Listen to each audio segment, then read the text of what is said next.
Chief Thomas. And we were talking about some things that we had done years ago. We've both worked on the street for many years. He was gracious enough to invite me down and over donuts, of course. We were discussing some of the things that goes on in the world today and how both the police and fire department can work together to just maintain the relationship that we have. I'm deeply grateful for Vic's service on the council. Up until about 4 years ago, I was a resident of Des Moines for my life and since moved, but I want to be back here tonight to recognize Vic and his service. So I would urge the council, especially the new members of the council, to educate yourself on what it is that the fire department does with the city. And if there's ever an opportunity to strengthen those bonds going forward, I would encourage you to do so. We have an open policy with regard to ride-alongs.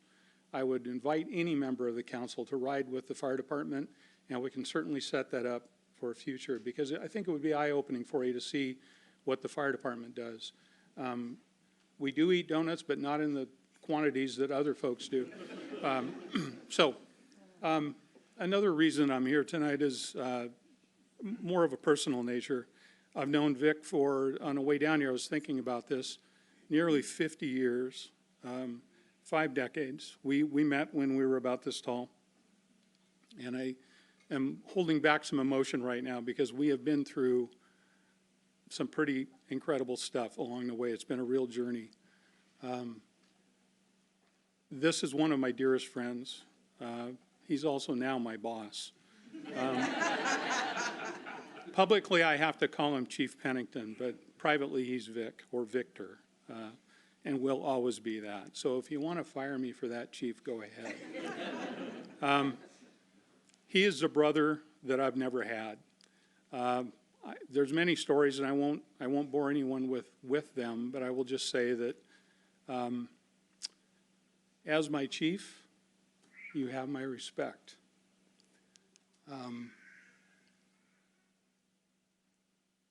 As my friend, you have my loyalty. And in closing, as my brother, you have my love. Thank you.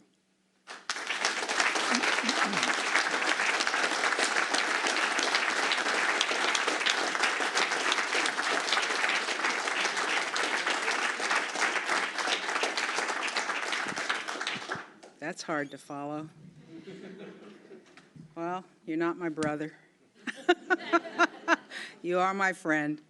And I will say that over the last 5 years on council, you have been quite a mentor. And I think that many people on council today would say the same. And hopefully those who have yet to really know you will reach out again as you are the chief. I'm going to miss sitting in the audience seeing you. But there were times that, you know, on council we were hoping you would sort of land that plane a little bit. You know, so we're going to miss that too. But I just have to say I've loved serving with you over the last 5 years. And I know you're going to do great things in the new department that you're, well, not new, but in your new position. So love you, Vic. Thank you for everything.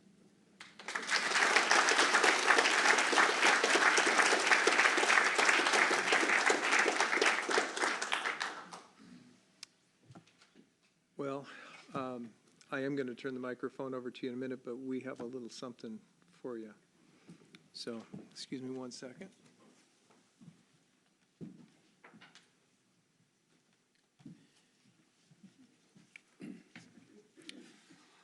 Mike's down here. I'll just say it. I've had the good fortune of serving a number of years with Vic. Didn't know him as a kid. I met him, although we've lived in the neighborhood. We've seen each other out and about, but we got to know each other really well over the past few years. Past 5, 6, 7, I don't know, something like that. And also got to know Sue as well and his family. And what I can say is, you know, it's an interesting thing. He's a very private guy, but he has the most solid friendships, and he radiates in what he does. He's got great stories. He's got great wisdom. And it has been an honor to serve with you. This is hard, because I'm going to miss you. But please accept this small token from the city, thanking you for your service, not only as deputy mayor, the champion of emergency management in this city, the champion of relationships with labor groups, as whether they're represented or not, and just an advocate for this city in the biggest way. We love you, Vic. Thank you.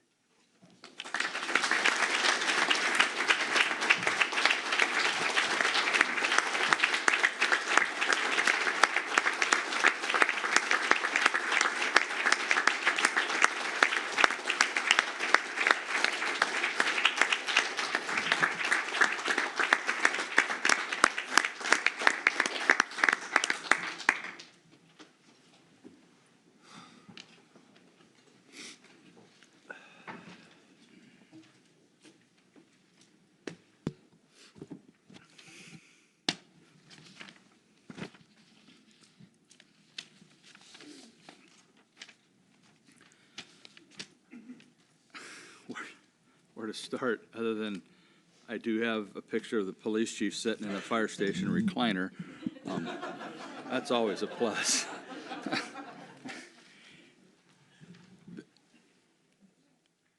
I've had the great fortune of coming to Des Moines when I was very young and spending my childhood here and raising my family here and going to school, doing everything here, and I started as an apprentice firefighter when I was 16 years old. Dave and I did that, and it turned into a career a couple of years after that, and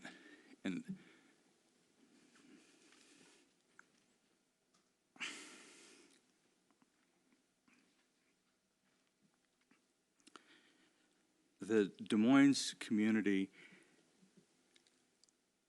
has provided for me my entire life, my entire adult life, and I'm very appreciative of that. For me, my family, my daughter who's not here, couldn't be here tonight, but I think she's watching. Nicole, thanks. And I've always felt a need to give back to the community. And this was my public service to the city, and to give back to all of you, and to give back to the future, to my grandson. He I guess he got a little antsy, but to give back to our kids and our grandkids, and to build a city and to save a city. We all sat up here and we've had these discussions, and I've talked about them before, but we were 18 months from completely going bankrupt and not being a city.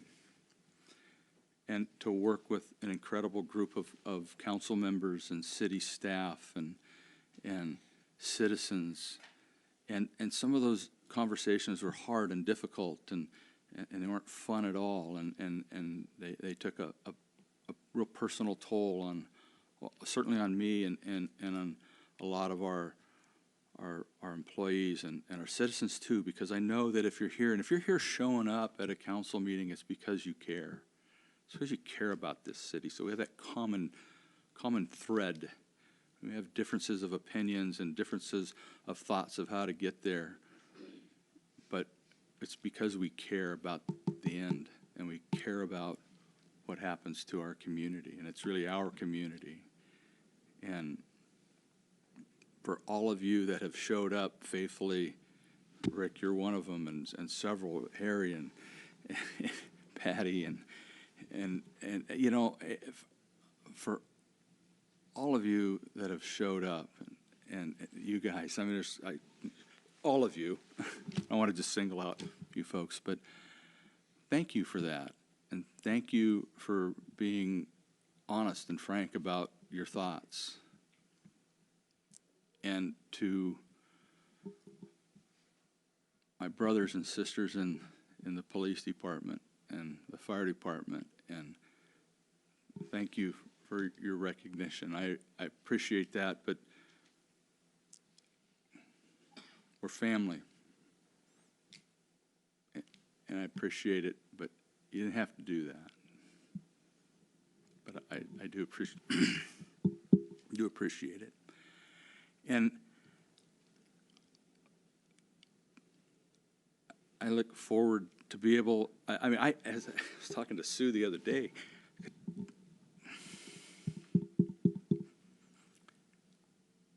the closer this day came, the harder it was to just accept it. I thought, because I didn't think it was going to be, it's like, yeah,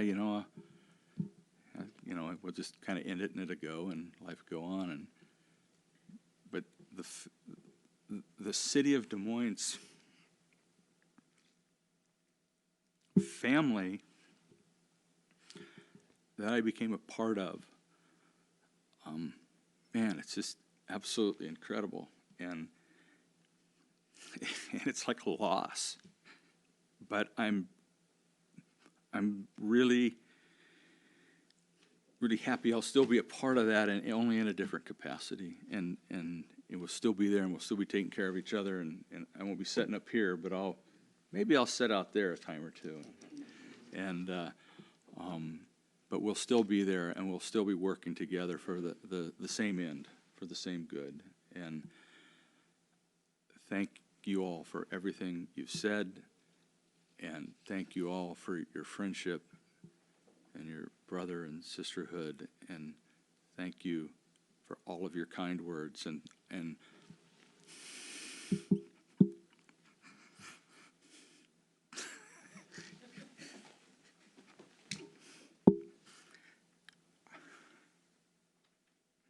most of all, Sue, thank you.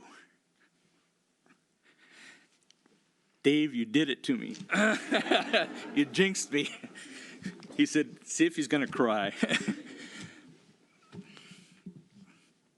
Sue, for standing beside me and then supporting me, and Courtney and Trevor and Nicole. Thank you all for being there and being patient and letting me do this, and thank you for the rest of the adventure coming. So thank you. I love you, and thank you very much.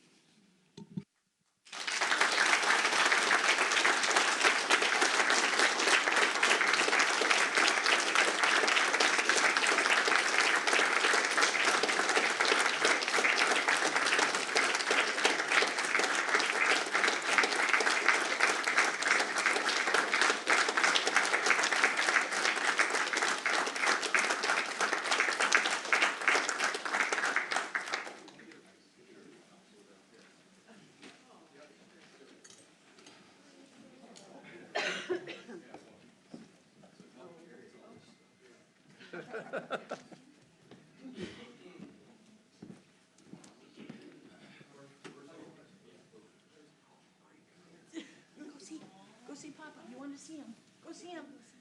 Go see Papa.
Vic, you're a tough act to follow. I don't think there's any way this meeting could follow up with that, so we'll just get into the business of it, okay? So at this point, we have some guests here to give some presentations. And so I'm going to move into the presiding officer's report. The first one is actually from the Des Moines Police Foundation.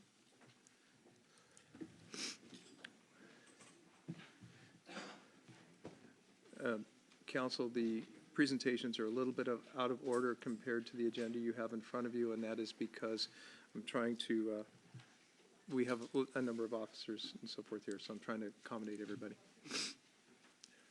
Come on up. Make sure Bonnie's up here. Good evening. My name is Yvonne Nutting, and I am the president of the Des Moines Police Foundation. And I am here with Janelle Stoneback, Tad Doviak, Jan Magnuson, Denise Hall, Bonnie Wilkins, and Gina Proctor.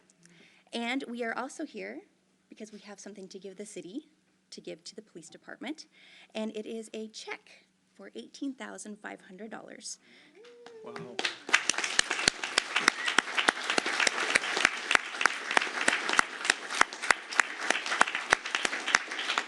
The check provides 18 AEDs, which are the automated external defibrillators, 18 cases, 2 battery packs, and 32 fast response kits.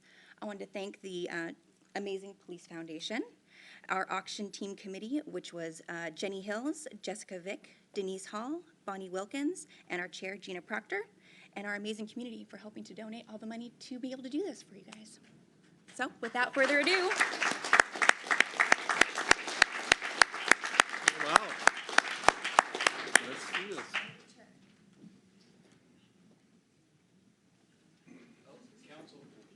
All of us? Yeah, we get lots of exercise. You didn't expect that, did you? You know, this is a lot of photos. My soul is.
And that takes us to our second presentation by our friends from CHI Franciscan. We have their Chief Operating Officer, Russ Woolley, and their Director of Government Affairs, Matthew Miller. Good evening. Thank you so much for the time this evening, Mayor and council members. I'm Russ Woolley, Chief Operating Officer for Highline Medical Center with CHI Franciscan. With me is Matt Miller, who may speak up a time or two during this presentation. I'm here for two reasons. The first reason is to provide an update on the state of healthcare and Highline Medical Center for our community, and two, to ask for your support on an important issue that's facing our community.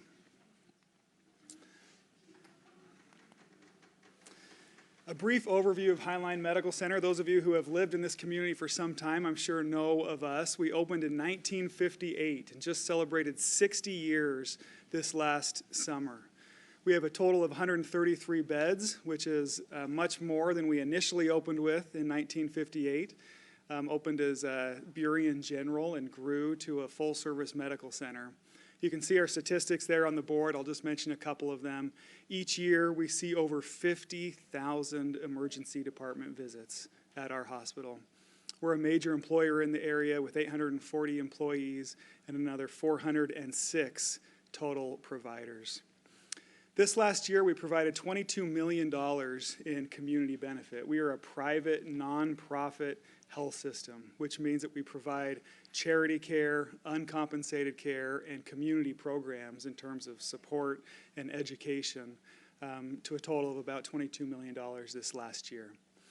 CHI Franciscan overall throughout the state of Washington provides nearly $200 million each year in community benefit. A little bit about our community. Every 3 years, we do a community health needs assessment. And that assessment selects or assesses the health of our community and how well we as the health system are meeting the needs of our community. Some statistics from that health assessment. We are still in a population boom, and we're becoming increasingly diverse. And for the first time this year, more than half of King County children are children of color. With this population boom comes rapid rises in the cost of housing and homelessness. Our community is aging. By 2040, 1 in 4 residents will be age 60 or older, which is up from 1 in 7 in the year 2000. There are some things that are getting better. Improved health insurance coverage due to federal and state legislation, and large initiatives in the school system to discourage drinking sugar-sweetened beverages. There are also some things that are not getting better. Homelessness, people reporting insufficient physical activity, obesity, mental health, and drug-related deaths. This is an important chart that shows from 1990 to 2015 what's happened with the demographics of Seattle and the surrounding area. The red on this chart is median household income of less than $50,000, while the blue is $90,000 and above. And you can see in 1990 that red was focused really around the Seattle area, blue on the east side, but mostly red in the immediate Seattle market. Over time, where has that red gone? It's been pushed south into South King County. In 2011 through 15, the blue is still on the east side, but the red is right here in southern King County in our wonderful community of Des Moines, Burien, this area. A little bit about Highline Medical Center. This chart represents the number of involuntarily detained people within our hospital. So people who are coming to our emergency department and are detained, meaning that medically they are not allowed to leave the hospital because they are at risk of harming themselves or harming somebody else. So they are medically detained and held at the hospital. The highest number on this list is Harborview's Behavioral Health Emergency Department at 89, and second on that list is Highline Medical Center. All of these other hospitals in yellow are hospitals many times greater the size of Highline Medical Center. So it's a reflection of the patients that we see, the acuity of patients that we see, and the challenges that that presents to a small community hospital. CHI Franciscan affiliated with Highline Medical Center in 2013, and we have really worked hard to improve the health of this community and improve the outcomes for Highline Medical Center. We have 6 strategic priorities. Number 1 is to deliver the best quality, safety, and patient experience. That's why each of us get out of bed every single morning and come into the hospital. And we'll show that we have dramatically increased our quality scores and our safety scores so that we are absolutely on par and competitive with facilities that are downtown Seattle. Number 2 is B1 CHI Franciscan. That means whichever door you access a Franciscan, patients can rely on the same level of service and quality. Number 3 is to capture the hearts and minds and spirit of our healthcare team. We have to work to attract the top talent in nurses, in doctors, and surgeons, and primary care providers, and environmental services workers, and security workers, and retain them and develop them. Number 4 is be brilliant at the basics. The basic things that hospitals need to do, we need to do really well. Number 5 is to transform ourselves to deliver value-based care. That means don't focus on just what happens inside the hospital, but get out into the community and do health promotion and education and keep people well, focusing on prevention. And number 5, we are one of the most diverse communities in the state and even in the country. Highline Public School District speaks over 125 different languages, and so we recognize and celebrate the diversity in our community and in our workforce. This shows our progress in the Leapfrog safety grade. You can see just a few years ago, we received an F rating. But through consistent and steady leadership and focus, we've been able to dramatically and consistently improve that score over time to a high B, and we are continuing to improve each year.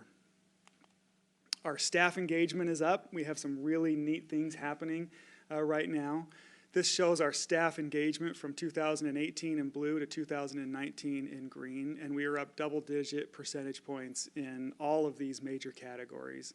Employees recommending the organization to family and friends, being satisfied, saying it's a good place to work. They'll work here 3 years from now. They would stay if offered a similar position elsewhere, and that they are proud to work for our organization. So as you know, when your employees feel happy and energized, good things follow. There's a momentum at Highline Medical Center that just hasn't been there in a long time. We are also positioning ourselves for growth. We are going through a master facility planning exercise to meet the growing demands of this community. And we have plans to modernize our facility and expand our capacity and create a new modern look and feel. And our promise to the community is that we will have 100% private acute care beds and no longer have any shared rooms. So you can look forward to that in the coming years. This is a program I wanted to specifically highlight that we are doing outside of the hospital. So here, the current scenario, this is what happens for patients. They are high risk, they come into the hospital, they are treated and stabilized, and they go home. They have another problem. They come back to the emergency department. They're treated and stabilized. They go home, and then they come back, and they're in this cycle. Many, many people in our community are caught in this cycle. The Highline Health Connections program is a program that identifies these high-risk individuals, treats them, and goes into their home and into their community and connects them with transportation, housing, nutrition, mental health services, medication, whatever they may need to lift them out of that cycle. There's a story of one gentleman who kept coming back to the emergency department because of gastrointestinal issues. And it wasn't until our team went out to his home and realized that he was having trouble keeping his power on. And when his power would go out, his food would spoil and he would have digestive problems. This team went out and connected him and helped to lift him out of that so that he can have reliable power and be in a healthy state. And he no longer is coming back to the hospital and to the emergency department every week like he was before. And that's just one example. This program is very beneficial. You can see here, this is total ER visits and hospital visits 6 months prior to implementing the program by these individuals, and then the red is 6 months after. We see dramatic reductions in hospital utilization from these high-risk individuals through this program. And that's just one example of a program that we're doing to elevate the health of this community and to reduce homelessness. Okay, so now I'm here to talk about a request that I have for the council. I'm visiting the neighboring councils in the South King County area and asking for their support. Elective PCI is percutaneous coronary intervention, and it's a non-surgical procedure that places a catheter to open up the heart valve. So the artery to the heart. It's basically a heart attack. If someone's having a heart attack, they will come into the emergency department and we save their life. And it happens every single day. Somebody comes into the hospital and we do emergent PCI and save their life. We have 2 interventional cardiologists who serve Highline Medical Center. Now, the state of Washington does not allow Highline Medical Center to do elective PCI. Okay, emergent PCI we do every single day. That's the high cost, high-risk scenario where we are saving a patient's life because they've come to us via ambulance or their spouse drives them in, they're actively having a heart attack. Elective PCI is when somebody is having minor chest pain, they're seen by their cardiologist, and their doctor says, you need to have a stent put in. It's not emergency, but do this in the next several weeks. The state does not allow us currently to do that procedure at Highline Medical Center. This is the planning area by the State Department of Health. Okay? Remember that graph that I showed you earlier of the socioeconomic status of the community in our catchment area. On this graph, yellow is lower and red is higher median household income. So yellow, meaning the poorest and most vulnerable community members, live in the South King area. The numbers are hospitals. The blue are hospitals that can perform elective PCI, this preventative life-saving procedure, and the red are hospitals that are not allowed due to the state Certificate of Need Department of Health rule. Highline Medical Center is this number 6, right here in the middle of this community that desperately needs this service. We know that there's a high correlation of poverty and higher rates of morbidity and mortality. And the chances of somebody who lives in this area to make an appointment and travel to downtown Seattle for this preventative measure and come back to their home is just not very good for many members in our community who are in poverty and who really need this service. This is the 10-year forecasted PCI volumes, and it's expected to grow 14% as our community continues to grow and age. This problem is not going away. I've got a brief video to share just a couple of patient stories. These are patients who live in this area, in this community, who could have received this procedure at Highline Medical Center, but were required to travel outside of their home community to receive this service. It's just a couple of minutes long.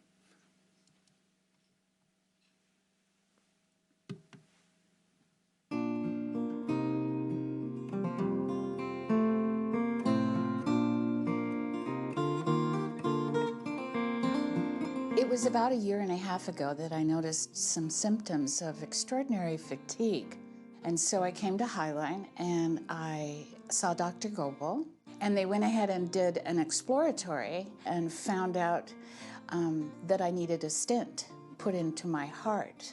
So I, of course, made the appointment and found out that St. Francis is over 40 minutes away from Highline, and I live on Vashon, and it takes me 1.5 hours to get here by ferry and drive, and I had no idea where it was located.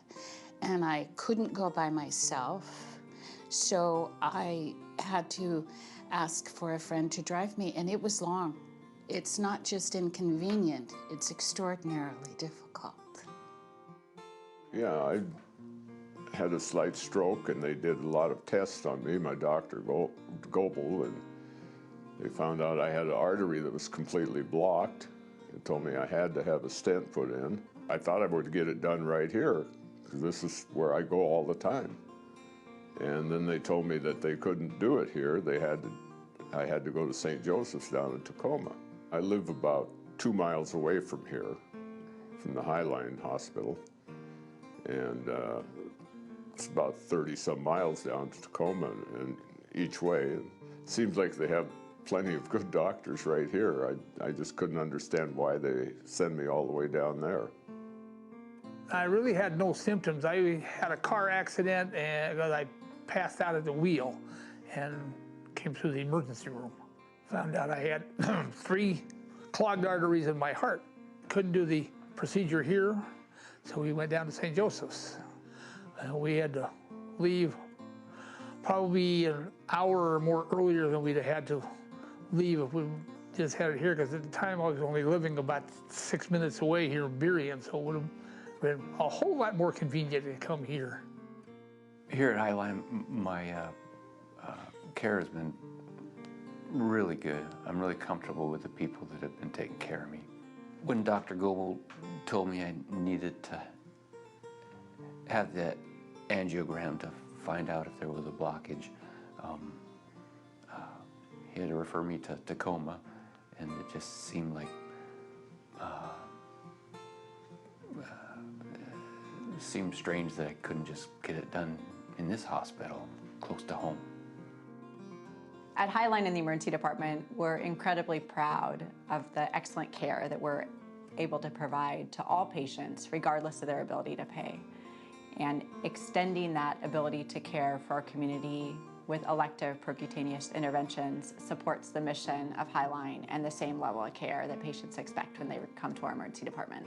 Frequently in the emergency department, I encounter patients who require transfer to another facility due to a condition they have that would not be able to be treated here at Highline. When patients require transfer to another facility, one of the issues that is at the front of their own concern is often the financial impact it has on their family. And often patients don't even have the means to return home from another hospital. And not being able to have their intervention here in their local neighborhood could also impact them in that way if they do not have the family resources, even for something as simple as travel to another facility.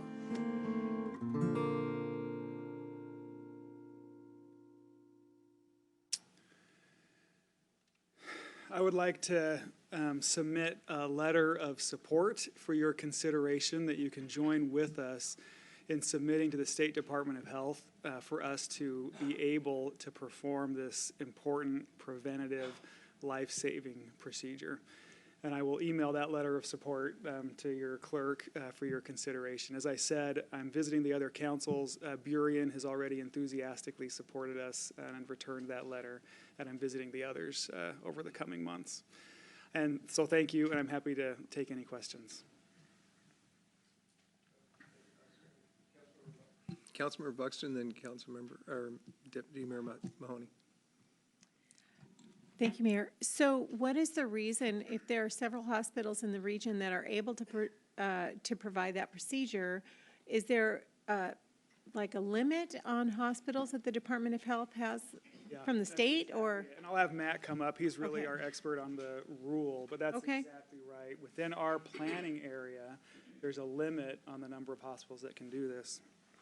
Yeah, that's exactly it. So that map that kind of looked like a dagger, the planning areas were drawn by the Department of Health, so something like 30, 40 years ago, obviously when the population was significantly different, and we got put in a planning area with Pill Hill. So what they do is they forecast the volume of elective PCIs, and they say, well, there's enough capacity here to meet that volume, right? They just, in the planning area, there's enough capacity, but that capacity is in downtown Seattle, not in South County. So would they have to change the law, or would they have to trade the capacity with another hospital? No, it would be, it's, so you have to show that you can do over 200 a year, which we can show, but then they also, it's by rule, it's not by law. So it'd be DOH adopting an administrative rule. Okay. And part of what they've done, actually, they just opened up the entire Certificate of Need chapter, or announced that they were going to for new rulemaking. This is a very small sliver of that chapter, but it wouldn't be a legislative request. It's administrative rulemaking. Thank you. Yeah. Deputy Mayor. Well, you actually asked the same question I did. I was like, why? It seems obvious to me. It seems like a no-brainer. The other thing I wanted to say, which is unrelated, my brother was actually born in your hospital in 1966. And about a year and a half ago, you guys saved my dad's life. I never got a chance to say thank you, so I do that formally.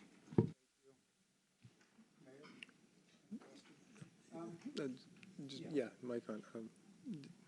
So I'm a bit confused about the term elective surgery.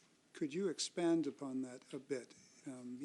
Yeah, okay, there's emergent surgery and there's elective surgery. Emergent surgery is it's an emergency, you need it right now, you're actively having a heart attack and you need to go in into the cath lab immediately to remove that blockage.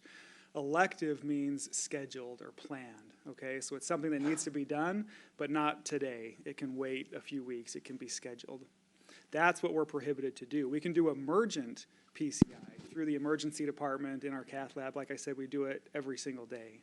But the elective is when we have to reroute patients to other facilities outside of our area. Okay, so elective, you know, I think of that term of art as like plastic surgery or some other thing, okay? But that's for, basically for the state. Okay, thank you. Necessary but non-emergency. Okay, I'll recognize Councilmember Pennington and then Councilmember Martinelli. So, what is the stand, now this is did I hear you say it's an administrative rule through the Department of Health? Yeah. Okay, and so now, what is the stance of the insurance industry on wanting to change these rules? That's a good question. So you mean on the entire chapter or just this particular? Well, on this particular rule as we're They hearing. didn't, so we went through this, I had started with CHI about 1.5 years ago. We went through this about 4 years ago, and they didn't weigh in one way or the other. Providence was concerned about it because they thought it might take some volume from them, was my understanding, but I don't believe the carriers weighed in. The carriers didn't, and would there be do you think there would be a concern from the carriers? And I wouldn't imagine, so I used to represent a carrier, to be fair. I used to represent Regents 4 years ago now, but if they, depending on the carrier, right? If they're contracted with CHI Franciscan, if they're contracted with Highline, it would make sense for them to want to do that somewhere closer to home because the outcomes are going to be better and you don't have to pay for transportation costs. There's certainly authorization and scheduling issues, but I can't imagine they would have a concern with a facility offering a program that we already do.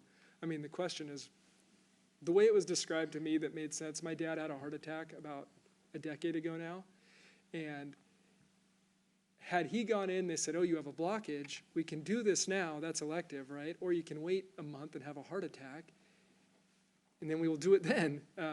So the difference is only time. We're still doing those. And it's much less expensive to do this on the elective side than it is through the emergency side, where there's an ambulance and an emergency department and a cath lab and potentially a hospital stay.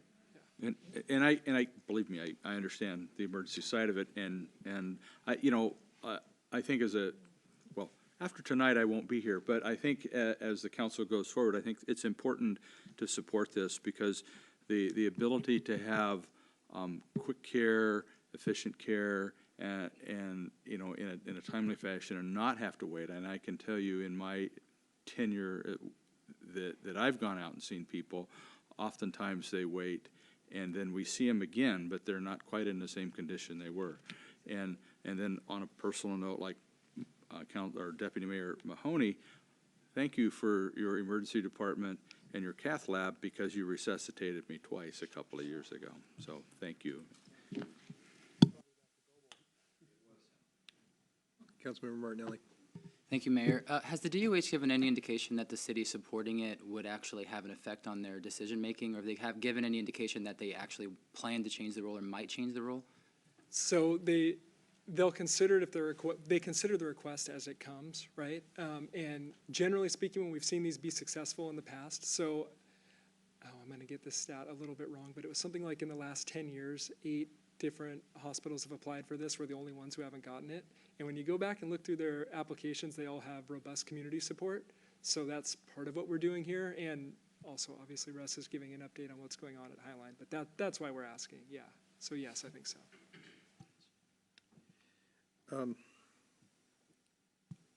Council, from my personal angle, I would like to see us move forward with this, and there's a couple ways we can do it, but the most efficient way is if they forward their letter to us and the council authorizes the city or myself to sign it and get it in, and then another alternative that we have, because we have our legislative advocate here, we can add it to his agenda, if that is amicable with the body. Deputy Mayor Mahoney. If we make a motion tonight and support it, then you'll sign the letter? Yes. Okay. I make a motion that we support CHI Franciscan and Burien on the elective PCI. Second. Motion was made and seconded. And with that motion, That's the authorization to sign the letter on behalf of the city and move it forward, as well as add it to our legislative agenda. Is that correct? Correct. Okay. Is that your understanding as well? Well, they just said it wasn't when we're talking about a legislative agenda, they said it was a rule, not a legislative issue. Understood. I am counting on Anthony's connections to work with the entity that would be responsible for the decision-making. It doesn't sound like it goes to Olympia. Right. Okay. Please. Yeah, I need you in the microphone, please. Oh, sorry. Oh! Okay, yeah. For those of you who didn't see this, I just asked him to go to the microphone, and he needs a cane. But I'm glad we have a good medical, just in case. And for those of you who don't know, I also happen to be a former elected hospital commissioner, and so I'm fairly familiar with a lot of these issues as well. And so we'll be happy to help the city on behalf of the hospital and trying to move this forward. Yeah, it doesn't sound like, as Councilor Buxton was saying, that there isn't a legislative issue, but administrative. And I suppose if the administrative solution fails, we could look at legislation in the future. That's part of the plan. Yeah. Okay. Yeah. Please do. I was going to save this for the legislative agenda, but I just wanted to say that Anthony's fighting the good fight for us down in Olympia, and occasionally gets taken down, but yeah, the rest of the time. Tough duty. Yeah. Yeah, I appreciate that. And before we vote on this, I also want to make clear with city manager and our attorney, there's no problem with the council moving this forward for asking for Anthony's support. Okay, so we have the green light there. Councilmember Harris. I would prefer to just get an email. I expect to provide full-throated support, but I just feel due diligence just doing a bit of research. I don't know anything about this, and so if it comes to a vote right now, I would vote no, but it's no reflection on the merits. Okay, I'm a research kind of a idiot, so thanks. Okay, so we have a motion on the table. All those in favor, please raise your right hand and say aye. Aye. Nay? Passes 6-1.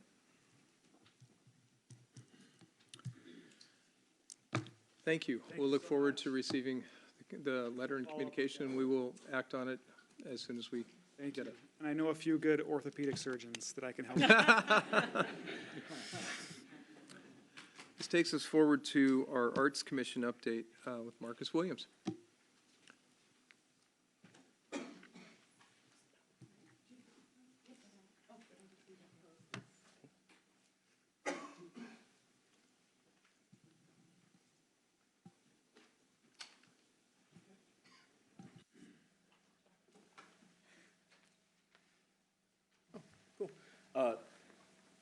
Mr. Mayor, City Council, thank you for having us this evening. My name is Marcus Williams. This is Tiffany Malaki, and I am the chair of the Des Moines Art Commission, and this is one of the vice chairs. The other vice chair wanted to be here. Her name is Kendall Shaw. She, unfortunately, is dealing with a lot of the aftermath of last night's Seattle shooting. She works for the city of Seattle, so she couldn't be here with us tonight. Really quickly, if you guys don't mind, I just would like to do a brief land recognition and just recognize that we are on Duwamish land. It's a tribe that is not actually federally recognized currently, and I learned this summer actually that doing a land recognition is not just about recognizing that we're on stolen land, but also recognizing that we're in somebody else's home. And when you're in somebody else's home, you treat everybody in that home with respect. It's a community. And so I just wanted to let you guys know that today, and that I intend to treat you all with respect, and I hope it is reciprocated. So thank you again, like I said, to the city of Des Moines, to all of the staff, and to all of the council. So like I said, my name is Marcus Williams. I'm the chair. This is Tiffany. Kendall's not here. We have Sarah, Nick, and Jim. And then I believe later tonight, Eduardo is going to be appointed. And so we're really excited about that. And a big thank you to Susan, Katie, and Ashley for all of the support on the commission, and as well as Louisa Bangs, former council member Bangs, and Shannon Kirchberg. I can say that 2019 was a rebuilding year for the Art Commission, and without Louisa and Shannon and without their wisdom, we definitely couldn't have gotten to where we are today. So thank you guys for that.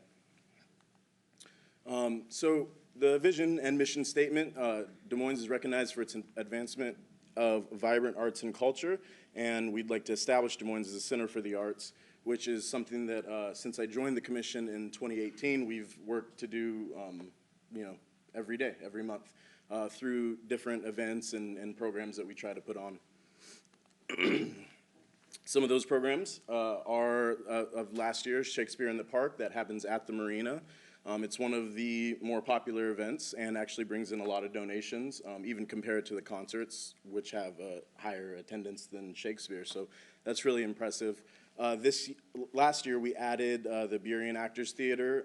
We noticed that a lot of what we do happens at the marina, and we wanted to make sure to spread it geographically, and so that took place at Wooten Park in Redondo, and we wanted to continue to expand that as we go.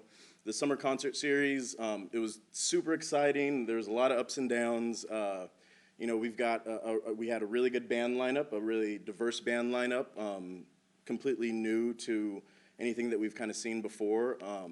And we had a completely new stage and sound setup, which was all new this year. We went from about a 10 by 10 stage with a tent on it to a 20 by 24 stage and a full sound booth and power running to the stage. And we heard nothing but positive feedback as far as the step up for the concert series. So we're really excited about that.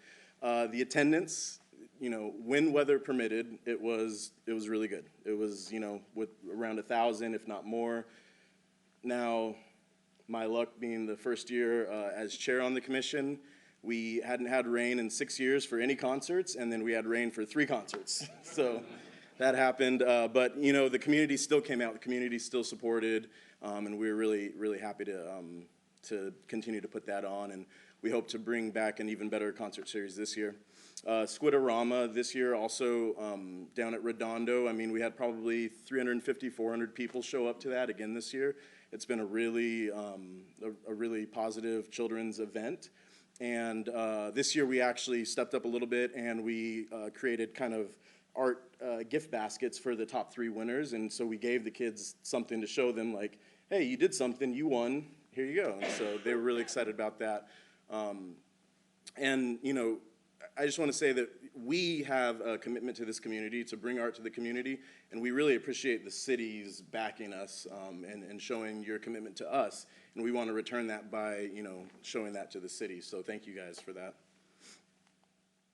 Just a little smattering of what we did last year. That's actually the stage there in the bottom middle.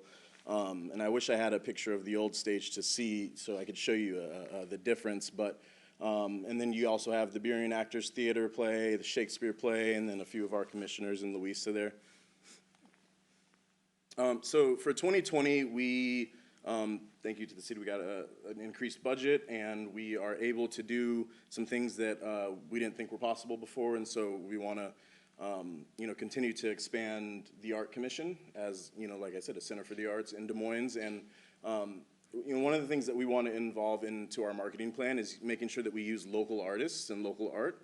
And so that's been kind of high priority for us. We're looking at redesigning a website, and so we're trying to make sure that we use somebody within Des Moines, an artist within Des Moines that can do it, that has the capability to do it, or at least within the surrounding areas, but preferably Des Moines.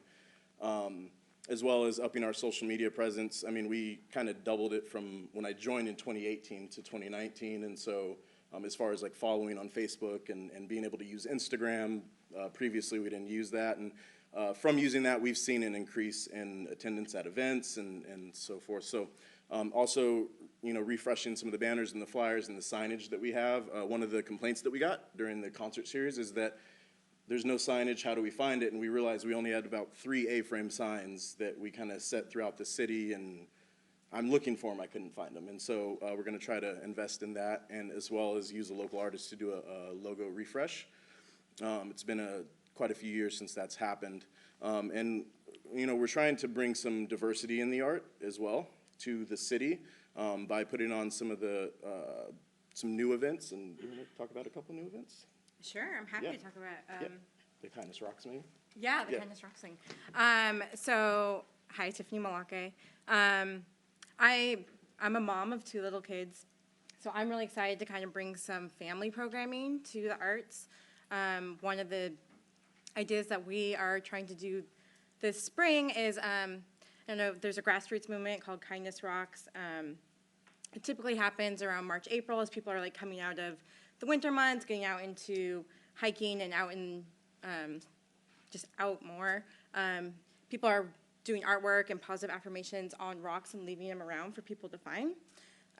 So what we would like to do is, for me, you know, I think of what's going to draw in my little kids to go to things. So have some princesses and superhero characters come, and like that's the big draw to get kids there. And we'll have people doing rocks, and then people can take them or they can leave them. If they leave them, we are going to just distribute them throughout the community. So as people are getting out, they'll find them, which we think is just a really cool, fun thing and a way to engage people in the community and art. Another thing we're doing is working with Highline School District to do positive messaging affirmation murals on bathroom stalls in middle schools. So we just actually made that connection and then started working on that. And those are the 2 new big ones. Yeah. Yeah, absolutely. And so, you know, one of the things that we noticed was Squidorama was kind of the only children's event that we held. And then, you know, so that was kind of top priority, is expand the children's events, expand the children's programs. Art really helps to foster that, you know, growth in children. And so we're excited about those. So internally, what we've tried to do is, you know, one of the things as chair coming in that I thought this year would be really important is that there should be some continuity and some transparency and understanding of how the Art Commission operates. And so what we've kind of teamed up to do is to create policies and procedures so that in the event, let's say that every single art commissioner decided they wanted to resign and 9 new commissioners came in, they'd be able to pick up right where we left off and continue. And that was something that we didn't have, and so that was part of the struggle, and we realized, well, we don't want that to happen again. So we are updating the bylaws a bit. They haven't been updated since, I think, 2011 or 12. And we've created some guiding principles as far as what is it that we look for in art events and in partnerships with different community organizations. And so, you know, we've created kind of an internal checklist to see, does this meet the sniff test? Is this something that we want to be a part of? Is this something that maybe we should direct this group to go elsewhere? But, you know, just being able to look internally at documents and say, okay, we know that we want to partner with this organization, and we know that this is the type of event that we want to help put on or sponsor or whatever it might be. And so, you know, that's been kind of the big beginning of 2020 push on top of the concert series planning. And so we've also, you know, we had a sponsorship program a couple of years ago, and it was a little loose. It was kind of, you give us money, we'll say your name at the concert. And so we're revamping that so that there's an actual sponsorship structure, and people will know what they're getting with the amount of money that they're giving to the organization. And then again, we've created kind of a criteria for not just events, but different programs or different artists that want to partner with the Art Commission, and so we can tell really quickly whether or not we want to do that. And again, like I said, we're committed to this community and committed to giving back as much as we can, and we thank you guys for your commitment. Questions? Deputy Mayor Mahoney. So you probably know the question I'm going to ask. Councilmember Nutting and myself framed a mural that basically tells the story of a legendary thing that occurred here, where there's a legendary public event. We were wondering if you had any plans of where that might get placed in the future. Yeah, so we've got some ideas. We are working with the city staff to figure out logistics of where it could possibly go. And then, are also hoping to get community feedback on where they'd like to see it. You know, we've kind of mentioned that it would be nice to have it at the marina, and some people loved it. Some people said, I don't want to pay to see it. And, you know, there's been kind of a lot of back and forth. But I think the first thing we need to figure out is logistics. Where can we actually put it? Because it's a decent-sized mural. So we are working on that. One suggestion, you might talk to the Harpers here. They might have a location. Yeah. All right. Any other Councilmember Pennington. Yeah, thank you for all of you for volunteering and doing this work. I know this last year has been a pretty rough year, and I'm thankful that you stuck around and you worked through it, and you've got some really good plans of how to change your structure, and that's good. And so thank you for doing that. Thank you for the work you've done and what you're going to be doing in the future. It sounds great.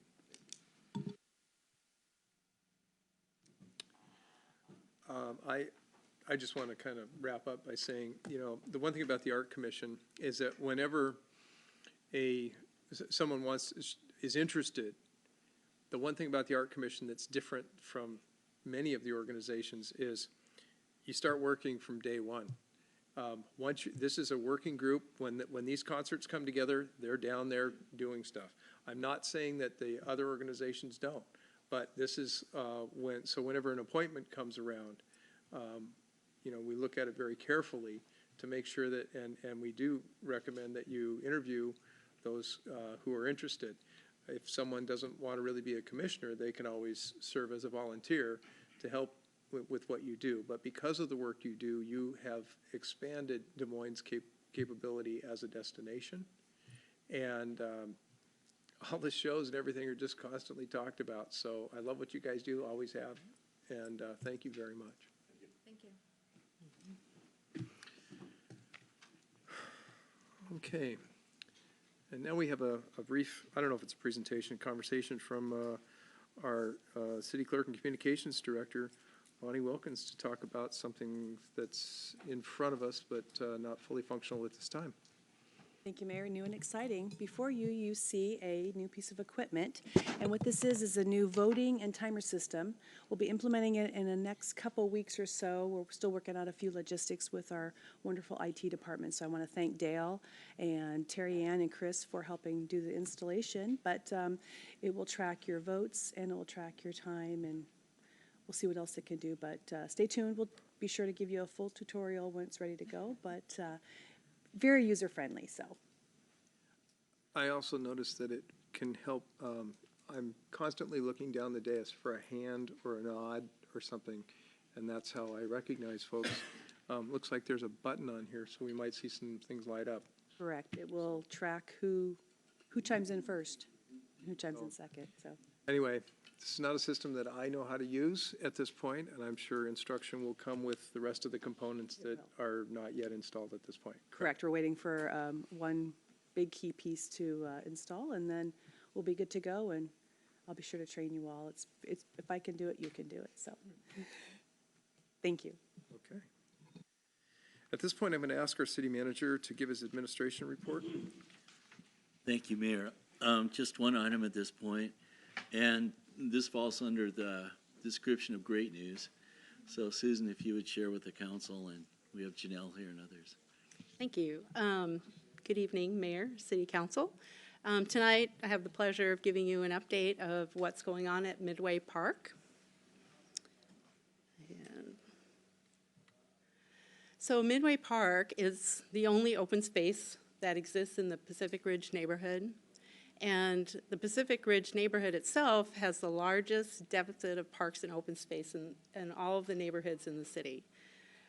We do have some programs that currently happen in the park. We've got the National Night Out. We do free youth summer meals in the summer, and we've done movies in the park at this location. And we've also had some more recent things occur. We've expanded the community garden. And then there was a Boy Scout troop, number 361, I think from Federal Way, who built a storage box for the community garden. I know many of you have participated in these events, and some of you are up there on the screen. We started looking last year at expansion of Midway Park based on what the council adopted in our comprehensive plan and the Parks, Recreation, and Senior Services Master Plan. So that was, the Midway Park expansion was identified as a priority in both of those plans. The idea was to increase the park area and usage, also to increase the sight lines from 28th Avenue South into the park. That would help to give visibility and reduce illicit activity that may have been occurring there. Also help to build community and serve the existing and new residents of the area. About a block away from this park, as you know, Waterview Crossing is about 326 units of affordable housing. So it's going to, and about 6 of those buildings are occupied right now or starting to be occupied. And when it's fully occupied, this is going to be a much needed open space. The history of how we went about this acquisition, in 2019, we were awarded about $675,000 to acquire 2 parcels adjacent to the park. And the money came from King County Conservation Futures, or CFT funds, and that comes from a portion of the property taxes that is specifically designated for purchase of open space area. The really nice thing about this money that we got is that there was no match requirement. And this was a new program in 2019. Prior to that, there was always a match requirement. We were one of the very first projects that was awarded a match waiver. And so the purchase for both parcels is fully funded by these grant funds. So I want to also acknowledge King County Councilmember Dave Upthegrove and King County staff, particularly Ingrid London from King County Department of Natural Resources and Parks, who are extremely helpful in this effort. And especially Janelle Stoneback, who I see is here tonight, who did an absolutely amazing job of negotiating for these 2 properties. Neither of the parcels were on the market, and so to go from just contacting someone cold and being able to come to an agreement and helping us to close the sales, thank you, Janelle. And a number of city staff, this was really a team effort amongst the staff. A lot of people had hands on the grant applications to get those in and make a compelling case to King County. Oops, too far. So we've done it. We've purchased and closed on both parcels. The first one was in May of 2019. We purchased the parcel, the vacant one, at 22106 on 28th Avenue South. And then just a little bit ago, January 15th, we completed the purchase of the second parcel, which is the corner lot with the home. According to our agreement on this parcel, the current occupants will stay until October 2020, leasing back from the city. And then the council, you've already approved the demolition of the house at that time. And then we're hoping to seek additional grant funds for 2 additional parcels. Oh, whoops, I don't know why the map, there was supposed to be a map showing there. Anyway, sorry about that. There was a map that showed these 2 parcels, but the 2 that would be acquiring are directly south of the 2 that we've already acquired. So then there's more good news. Renovation of the playfield. There is an agreement on your consent calendar tonight with the Rave Foundation, which is the charitable arm of the Seattle Sounders. And what they're proposing to do at no cost to the city is to rehabilitate the existing playfield area, it's a paved area, and to accommodate both soccer and basketball. They would involve local youth in the design and artwork for the goals and the hoops, and could begin construction should you approve the agreement as soon as the weather warms up, essentially, enough to do the work. And in addition to the construction work, they're proposing to provide soccer programming and events, and they have partnered with the Seattle Storm, who's also will do basketball programming and events. And I'd like to introduce Ashley Fosberg, the Executive Director of the Ray Foundation, and thank her. And if you would like to say a few words or answer any questions. Sure, I'd be happy to. Hi, everybody. Good evening, council members and Mayor Pina.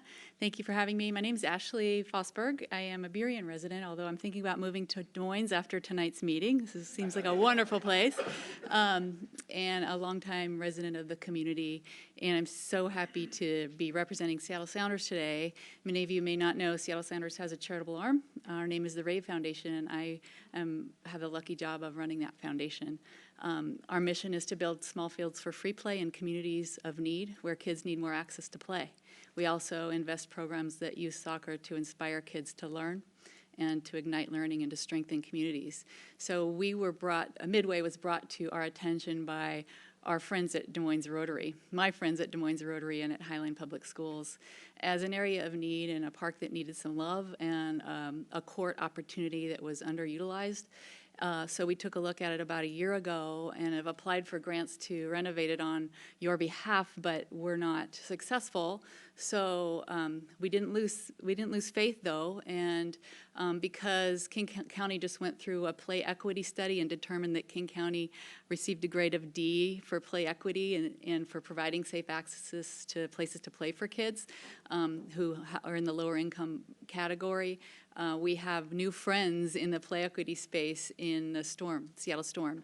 And I recall when we were going through this process about a year ago, talking to some community members, saying, you know, we really like our basketball. We love soccer, but our kids really like our basketball. So a little bell rang off, and I called my friends at the Storm, and they said, we'd absolutely love to collaborate with you and invest in Midway with you. So I'm here representing both of us, and we're really excited, and I hope you'll agree to work with us. We can't wait to help improve and revitalize Midway Park for your community. And I'm happy to entertain any questions. Councilmember Buxton? Thank you, Mayor. So is there a way to give me a ballpark figure what this renovation is going to be, valued at, like a round figure? It's going to be between $80,000 and $100,000. Okay. So it includes a court resurface. That includes repair to the asphalt. It's in a hard acrylic surface. There'll be lines painted for basketball and soccer. The goals and hoops you have there now will be removed from the ground and revitalized with kids' artwork through a program we're going to invest through Parks and Rec, hosted by Midway Elementary, called Goals and Hoops for Art. So kids will actually do art projects. We'll take that art, give it to a design and fabrication firm, and then revitalize your goals and hoops and put them back into the ground there. And then so that kids from the community will go to their field and see themselves reflected at that field. We want them to feel like stakeholders in that community and that they've helped us build it. Wow. So that's about the ballpark, you know, to be determined as we move through the process, but that's about what we're expecting. No pun intended. No. Any other questions? Not, I have a question for Susan. I don't know if it's... you're welcome to ask it. Well, before I just want to, Ashley, I've known you for a few years, and I just want to say I'm glad that we have the potential of working together. Of course, that's subject to council decision, but you've been a champion for the Burien, Des Moines, Normandy Park community and greater than the Highline School District and so forth for a very long time. It was wonderful just to see you. I was surprised to see you tonight, and I'm really grateful that you're doing this. Thank you very much. Thank you very much. Thanks for the opportunity. Councilmember Harris. Susan, I directed my question to you because it's not really about this, but are there any plans in the works for improving the perimeter of the park, specifically along the streets? I just hear over and over from, you know, a lot of people in Des Moines, they don't know that the park exists, and it's absolutely wonderful once you get in there, but the streets and, you know, the borders are kind of funky, and so, you know, that would really make the place a lot more welcoming, in my opinion. I think what we are talking about doing is that at the point that we remove the home, which is probably late this year or early next, we would also want to reach out to the community and figure out a plan, because, you know, we will take out the house and we'll need to do some improvements to the area to make it usable park space. So that could be a consideration as we plan for that. So it's yet to be determined, but it could be part of that consideration of planning the landscaping of that area. Council member as well, when that house is removed and there's also a vacant parcel, that's going to tremendously enhance the view corridors into the park and out of it. It's going to help our law enforcement with, clear lines of sight to the park. So that's kind of a very significant byproduct of doing this. So. And then finally, I just wanted to say thank you to Raven, the Seattle Storm, and some community partners. I think I neglected to put Rotary in there, but Rotary has been involved. Reach Out Des Moines and Highline School District. We appreciate the partnership. Thank you. Councilmember Nutting. I just have a comment, no questions. This is great for a person that gets to spend, I think, about 3 hours up there once a year. That community is so appreciative of anything that they get, and this is incredible for them to revitalize that park and give them a place and a sense of being up there. So thank you for the partnership. Thank you. Okay. Takes us forward. Is there any correspondence? Yes, Mayor, we received 2 postcards, one from Edward Jones, Doug Myers, What's Up Des Moines. It is a business and community leader meeting that they're having on January 28th from 5 to 7 at the Marine View Drive location. And the second one is a thank you postcard from Casey McLean, who is the Executive Director of SR3, just wanting to thank all of you for your support this past year. And that concludes correspondence. Thank you. Thank you. This takes us forward to comments from the public. At this time, when I have 3 people signed up to speak, and when I call your name, please come to the podium, state your name and the city in which you live, and you'll have 3 minutes to speak. First person is John Ayar. Is it Ayar or AR? Ayar. Ayar. Okay. Thank you. Mr. Mayor, council members, I'm John Ayar. For the last 20 years, I have lived and I'm building a house or 2 in the city of Des Moines. And Mr. Pennington, I'm happy that I was here today to learn about you. And as people were claiming your friendship, I was thinking why I was not your friend. And then I remembered that unfortunately, I was not born in USA, so we missed it. Two reasons that I'm here today. Our city allows something that's called accessory living quarters, that a part of a house can be separated as a second unit. But I was told the maximum is 800 square feet. Mostly people want to use their basement, and that depends to the square footage of the house. If a house is 2,000 square feet, up to 800 square feet is perfect. But if a house is 5,000, 6,000 square feet, the basement is way more than 800 square feet.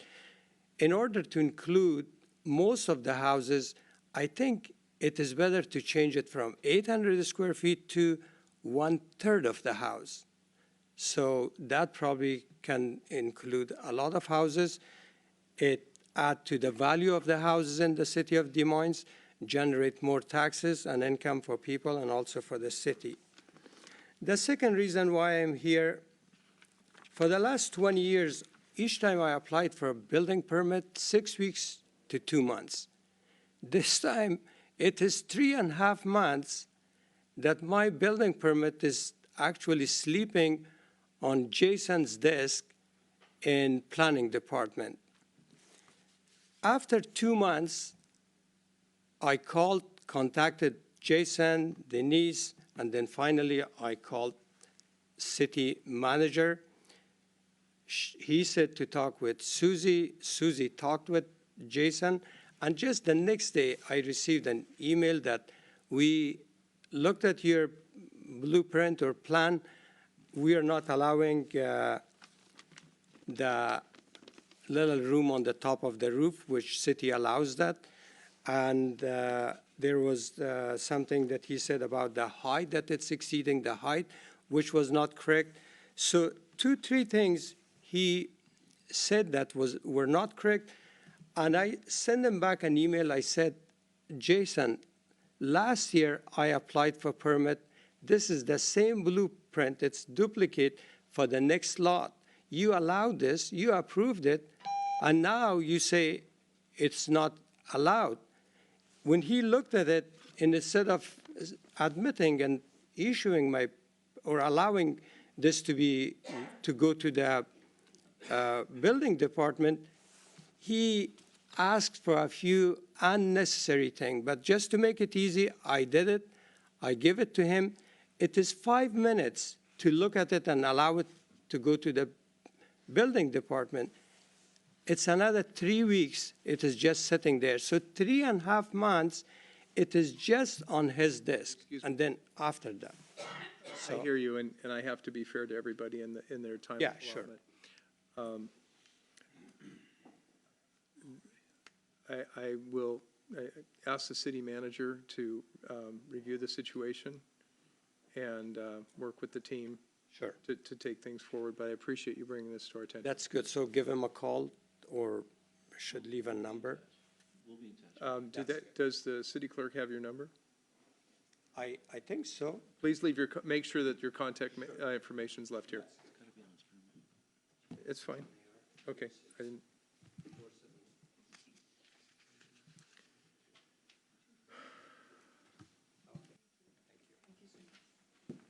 Thank you. Marnie Sevores? Do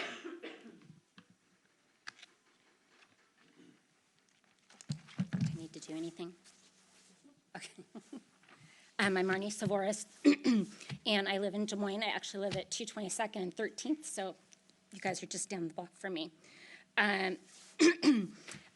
Mr. Matthias, I haven't met you. I hear great things about you, but I'm here to represent myself, and I'm pretty sure a lot more people that aren't here, because not everybody can make it. But I have to talk about the salary. You heard presentations from a couple of people tonight about our low income in our area, and I'm so sorry, but the salary is just so out of place. I've done some research, and phones didn't work quite in here, but I've done some research with other communities, 2 different websites that I found that have, let's see, sorry. One from 2018, the highest city manager position was in Vancouver, Washington at 239. Our governor makes 177,000. Our attorney general makes 162,000. Also, I had, nope, that's the wrong one there. I had notes on a different Facebook page, but I can't look at that. I'm concerned about, so you did a great job getting us back, and we're not bankrupt anymore, close to bankrupt anymore. But I'm concerned, like, where is the income coming for us to pay these salaries? I also know that salary is like probably one of the highest salaries on the scale. And we're losing business, so I know that we're not getting revenue from additional buildings, or restaurants, businesses, and we have a lot of vacant properties. I know that there was something put out probably last year about all the accomplishments, but that's great, but me as a citizen, I don't see visually what those accomplishments are, and that's kind of what I'm looking for. And again, I don't think I'm just here as myself. I know that there are numerous people that feel the same way, and yeah, I guess that's all I can say. So, and I would ask for the vote to be postponed tonight, that chance, but I think that you should probably listen to more comments. This was short notice that I knew about this, and maybe postpone until the next meeting. Thank you. Thank you. And then the next person is Saundra Mock.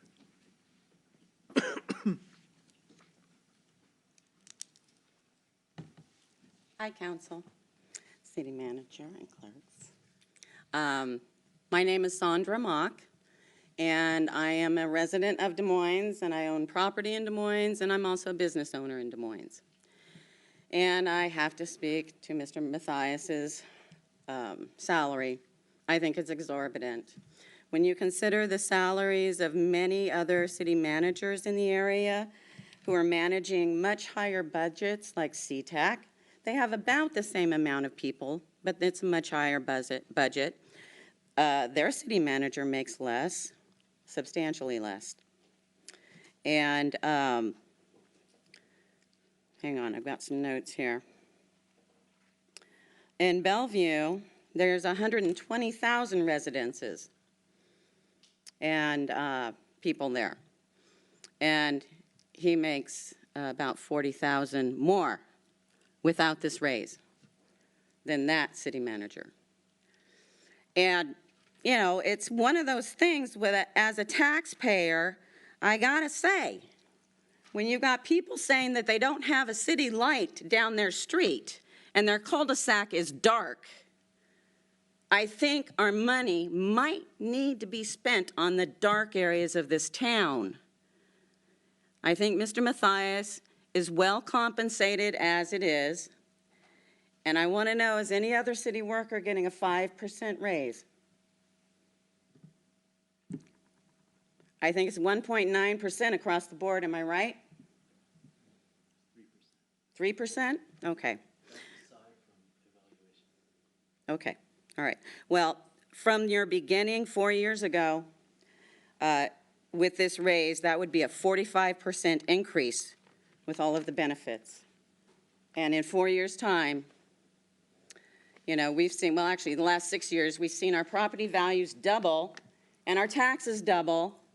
And so the revenue, not because of Mr. Mathias, has been coming in because of the housing market predominantly. So kudos to Mr. Mathias. I think you have a lot of fans in this town, and I think you have done a good job. But I think that an increase at this point in time is outrageous. Thank you. Okay, thank you. Now we will go into board and committee reports, and we will start with Councilmember Martinelli. Thank you. Thank you all for coming out tonight.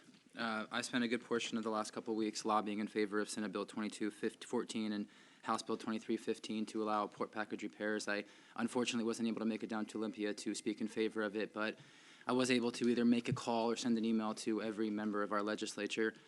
These are important bills that would, I think, improve the livelihoods of thousands of people. I know that Councilmember Harris and Mr. Hemstad will speak on that more, so I will leave that there. I want to address comments that were made at the last meeting.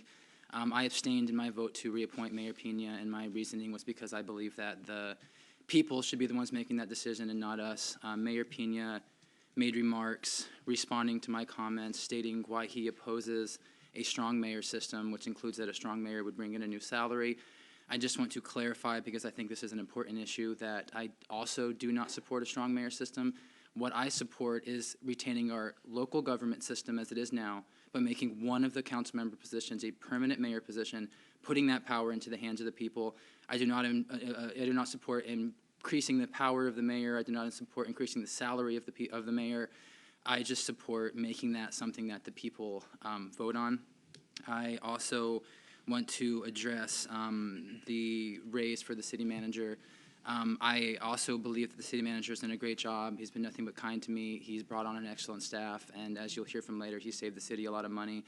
But I will be voting no. I think that it would be fiscally irresponsible for us to take a salary that's already around $200,000 and increase that by another 10%. I think we could use that money elsewhere, maybe spreading that among the staff, or maybe just finding other uses for that. And that is nothing against the city manager. I just think that it's just a little bit too much at this point. I think there's other things we could do with it. The last thing I want to address, I had a meeting a few days ago with the city attorney regarding the Legacy Foundation, and this is an unfortunate situation, and I think that we all wish it could have been different. There are ongoing issues that I hope can be resolved amicably, but I think that the positive aspect of it is that we're nearing a situation where we may be able to move on and we can all move forward and help the city in a new normal. I think for those who want to go back to the way that things were, I frankly, for better or worse, don't see that happening. I think it's the city's prerogative to make sure that donations that are meant for the city go to the city and are spent by the city. At the same time, I think the Legacy Foundation has a reputation and a rapport with citizens that's good enough where they can continue to operate and continue to bring change in the city, and I hope they do. And those are all my comments for tonight. The rest of the agenda is pretty simple, straightforward, and easy to support, such as the Art Commission appointment. So thank you all for coming out. Councilmember Pennington. Okay, thank you. Well, thank everybody for the kind words and accolades tonight. And so as we move on, and I want to address some comments that were made last week relative to the Legacy Foundation and some of the accusations made about the city manager. It's important to understand that, and I would agree with Council Member Martinelli on that it is an unfortunate situation. It's an unfortunate situation that it occurred, and it happened to be on this city manager's watch that this was discovered. These actions were discovered, and there was an ongoing investigation. There was an allegation that folks were not invited to come and tell their side. Well, they were. You look at the public record and you look at the investigation, but they declined. And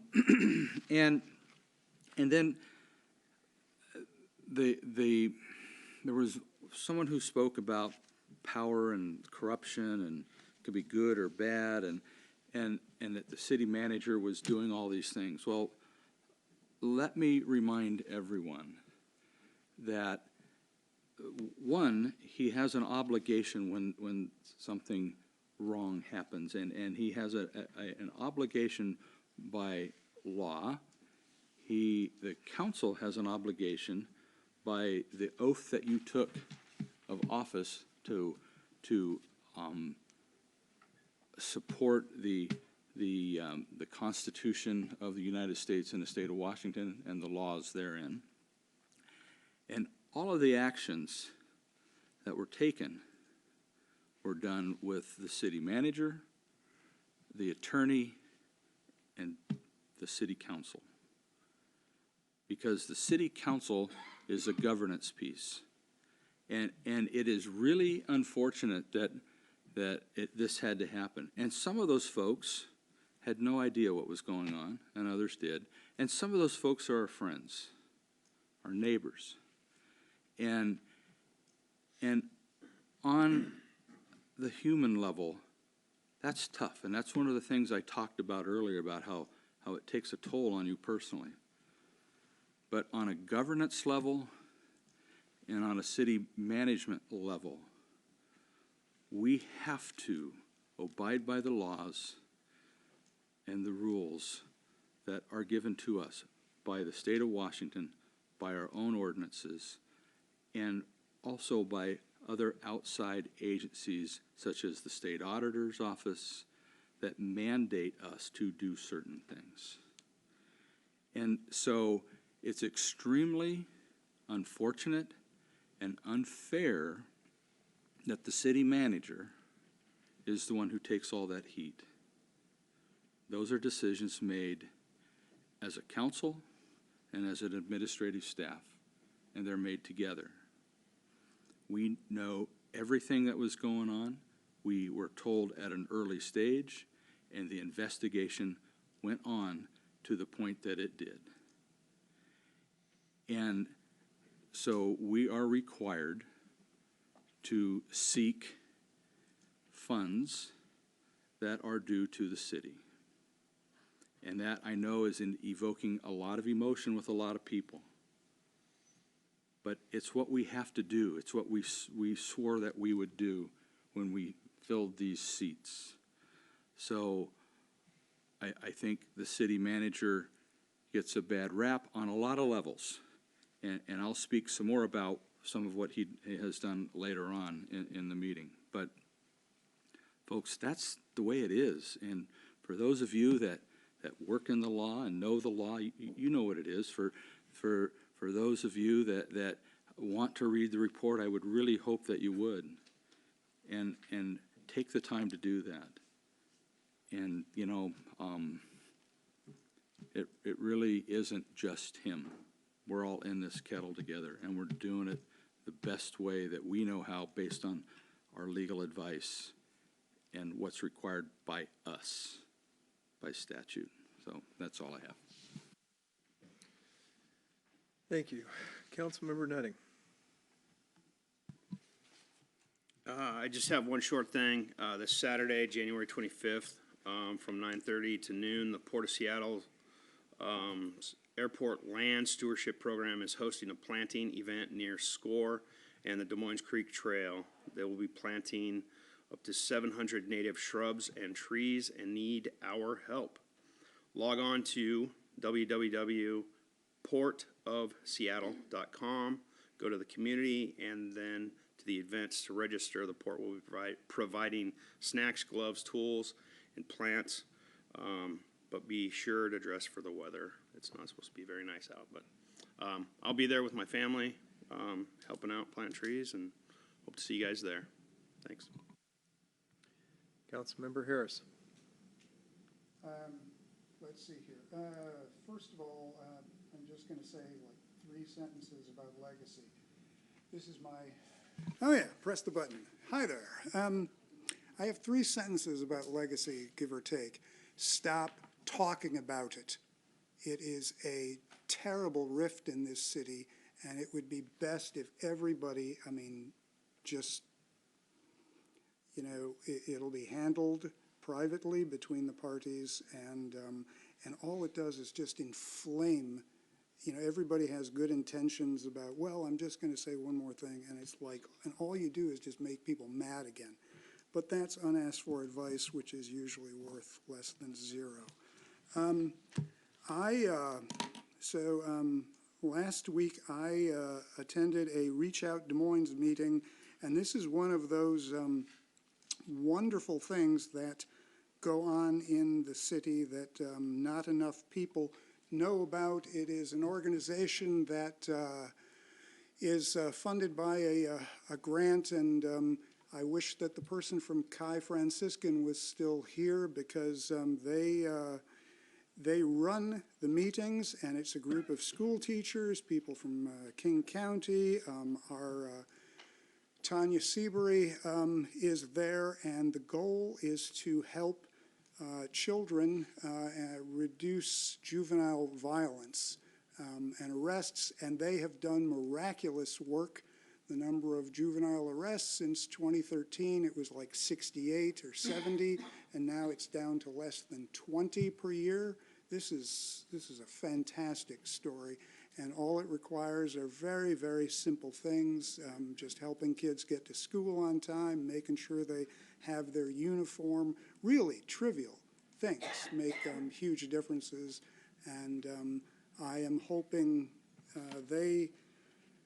not enough people and families that could benefit from it know about the program, and it is my strongest desire to try to help them find ways to get the word out for families that could be eligible for their services, and just to tell the public what they're doing. I spent a lot of time over the last week, and will do so next week, on this port packages bill thing, which looks like it's actually going to happen. How about that? Ironically, I've gotten a lot of messages from people who are like, hey, I don't have a port package, you know, like, why should I care about it? I care about the flights going overhead and so on. And I would just say again, if you are concerned about the airport, the flights, the noise, the pollution, be of good cheer. This bill is the first time since like forever that the port has accepted responsibility in any way for the impacts of SeaTac Airport. I mean, they are saying, yeah, sure, we did a lot of things wrong when it came to installing these port packages. We will accept responsibility, And that is a major cultural change. It opens the door to a lot of other improvements, including flights over our head. The change in the attitude of the Port Commission is significant. This kind of thing would not have been possible even 2 years ago. So, you know, even if you don't have a port package, think of this as a very positive step. And let's see here. I was at the Highline Forum, or the skateboard. Yeah, I was at the Highline Forum too. But I was at the skateboard the other day, which is King County Transportation, and Council Member Deputy Mayor Mahoney will speak on that. But he told me to say that it might be nice. They have a grant program. I'm learning all about the myriad number of grants around here. And they have a grant program which could be eligible for bike trails and walking trails. And it is also one of my more profound desires to get the Barnes Creek Trail, that last 2 blocks of swamp, filled in. Before I die, I want to see a really nice trail that hooks up with the King County system. And beyond that, yeah, go plant a tree on Saturday. That concludes my report. Thank you. Councilmember Buxton. Thank you, Mayor.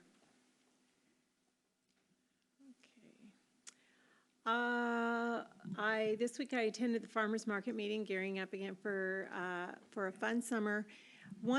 I would say one of the most interesting parts of the conversation was they are redoing their logo, doing some rebranding work. And so I wanted to put out the possibility. I know that there's been rumbling about talking about our logo, and the police just finished redoing their logo, and actually the farmers market logo, the most popular option that they're thinking of, it is planning on incorporating some of what the police logo did. So what I want to put out on the table is there a place to put this conversation in, refer it to committee, or is this a question to bring to the council, what the council thinks? You know, I'm not could be positive, but isn't that already on? Economic? So I think, yeah, so we've had some discussions about doing branding and marketing. For many reasons, we didn't move forward last year with those, but I anticipate we will this year. Okay. And that could be a function of that, probably in economic development. So I think at the planning retreat, potentially in March, is a great time to prioritize that relative to other things. Okay, great. Also, I attended the Federal Way Link extension. They're celebrating the beginning, moving the extension to Federal Way from the Angle Lake Station out to Federal Way. And just another great thing, you know, several electeds were there. Adam Smith was there. Dal Constantine was there. We had some federal representatives there. And just the ability to be able to connect with them. Lindell, who is from Adam Smith's office, I was able to chit-chat with her and just thank her for their assistance in helping us with our marine fisheries situation with the bulkhead moving forward. Just one more thing, you know, I'll probably talk about it later, but the relationships that our city manager and our leadership team have out in our region, helping us to move forward in some of these things. If we didn't have these kinds of relationships where we could just call Adam Smith's office, hey, can you help us out? Sure, a couple calls, and now we're moving forward again. Just helps me to appreciate that more when I'm out in the community, and wow, we've got these relationships. Moving forward to the consent agenda, number 3, fabulous. This field that we're going to be getting, clinics, ball giveaways, camps are all going to happen up there, so great. Number 4, if the guild is happy, finance is happy, a new processing program's coming soon, life is good. That's great. I'm glad that that's moving forward. Well, I wanted to welcome Eduardo to the Arts Commission. I'm not sure if he's here, but welcome, Eduardo. And And then number 7, I'm just hoping we can get this done in our fish window before the end of February, but I'm happy to support the dredging in our marinas. So that's all I have. Thank you, Mayor. Thank you. Deputy Mayor Mahoney. Thank you, Mayor. First, Councilmember Pennington, Chief Pennington is what I should call you. I just want to say thank you, especially for all your mentoring. I'll miss you by my side, keeping me straight. And I want to be you when I grow up. I just want you to know that. Mr. Steinmetz and I attended the Federal Way Eagles basketball game, and they got a really good team, guys. If you get a chance to go see them, they destroyed Decatur 70-33. Their defense is tenacious. As Councilmember Harris mentioned, I attended the skateboard meeting. I was elected as the new vice chair. So as we continue to influence ourselves in the community, that's another win for our team. The biggest issue they talked about was the 976 issue in the legal. So as you well know, AWC is one of the entities that's representing a lawsuit. Basically, what the governor's done is put what's called a project pause on everything. And I know that we're going to talk about the legislative agenda and stuff, and what we can do to push the Gateway project forward has been highly recommended. But essentially, there's going to be a hearing on the February 7th. This gentleman from AWC believes that June will be the appeal, and it could take, 695 took nearly 3 years, and they expect something of the similar note. They're not sure if the legislature will do something in response to that, like they did in 695, where they changed the $30 tabs, even though the thing pursued into the courts. What's concerning to me is I think they might be saving the funding for the car tabs with the SG3 valuation and not incurring the charges for the electric vehicles or the TBDs. That's the concern with the cities right now, when honestly it probably should be the other way around. You should specify what the TBD is. Oh. Transportation Benefit Yeah, District. Transportation Benefit District. If you guys look on your car tabs or what used to be there, you would see it's now Transportation Benefit District, I think is listed out, but it used to be TBD. Thank you, Mayor. Anyway, so that's going on. They're working on some other things and trying to find ways that we could get alternate sources of funding for our transportation projects locally.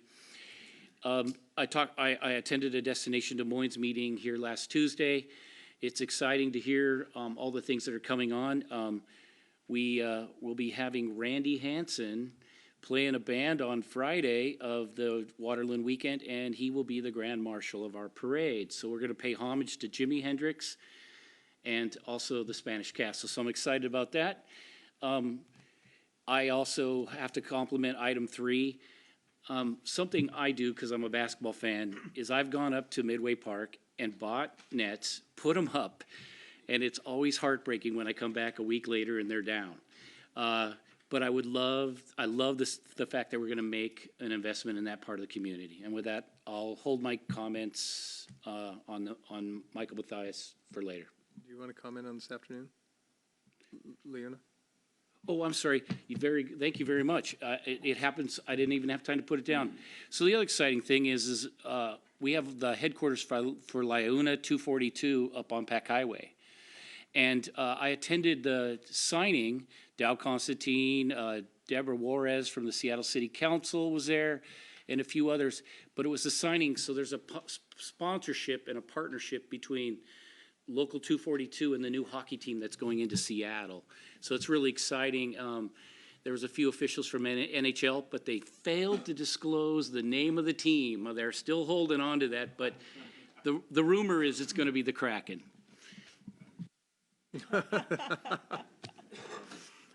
Okay. The only thing I really have to add in before we jump into the consent agenda is that on January 22nd, yesterday, I attended the Highline Forum, and the two highlights of probably the meeting were first of all, there was a lengthy conversation trying to find some commonality between the cities around things that we might be able to get behind in terms of legislative priorities. Some of the ones that did come forward, we haven't received the composite documentation yet. It was all done on a large Post-it, a whiteboard, whatever we call it.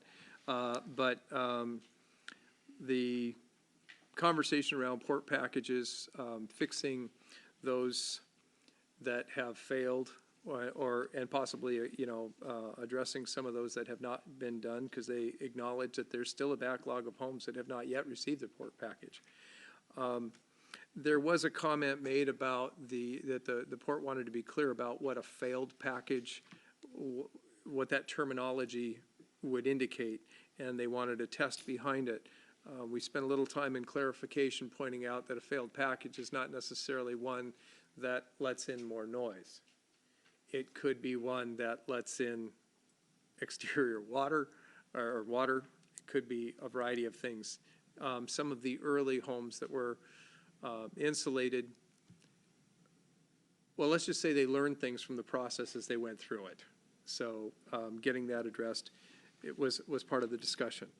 So anyway, there were folks that got behind that. The gateway projects around the completion of SR 509, there's concern because of the I-976 impacts. That was mixed, a little bit mixed in its reviews. We did bring up from the city of Des Moines a passenger-only ferry, and that was met with, especially from the port, some interest.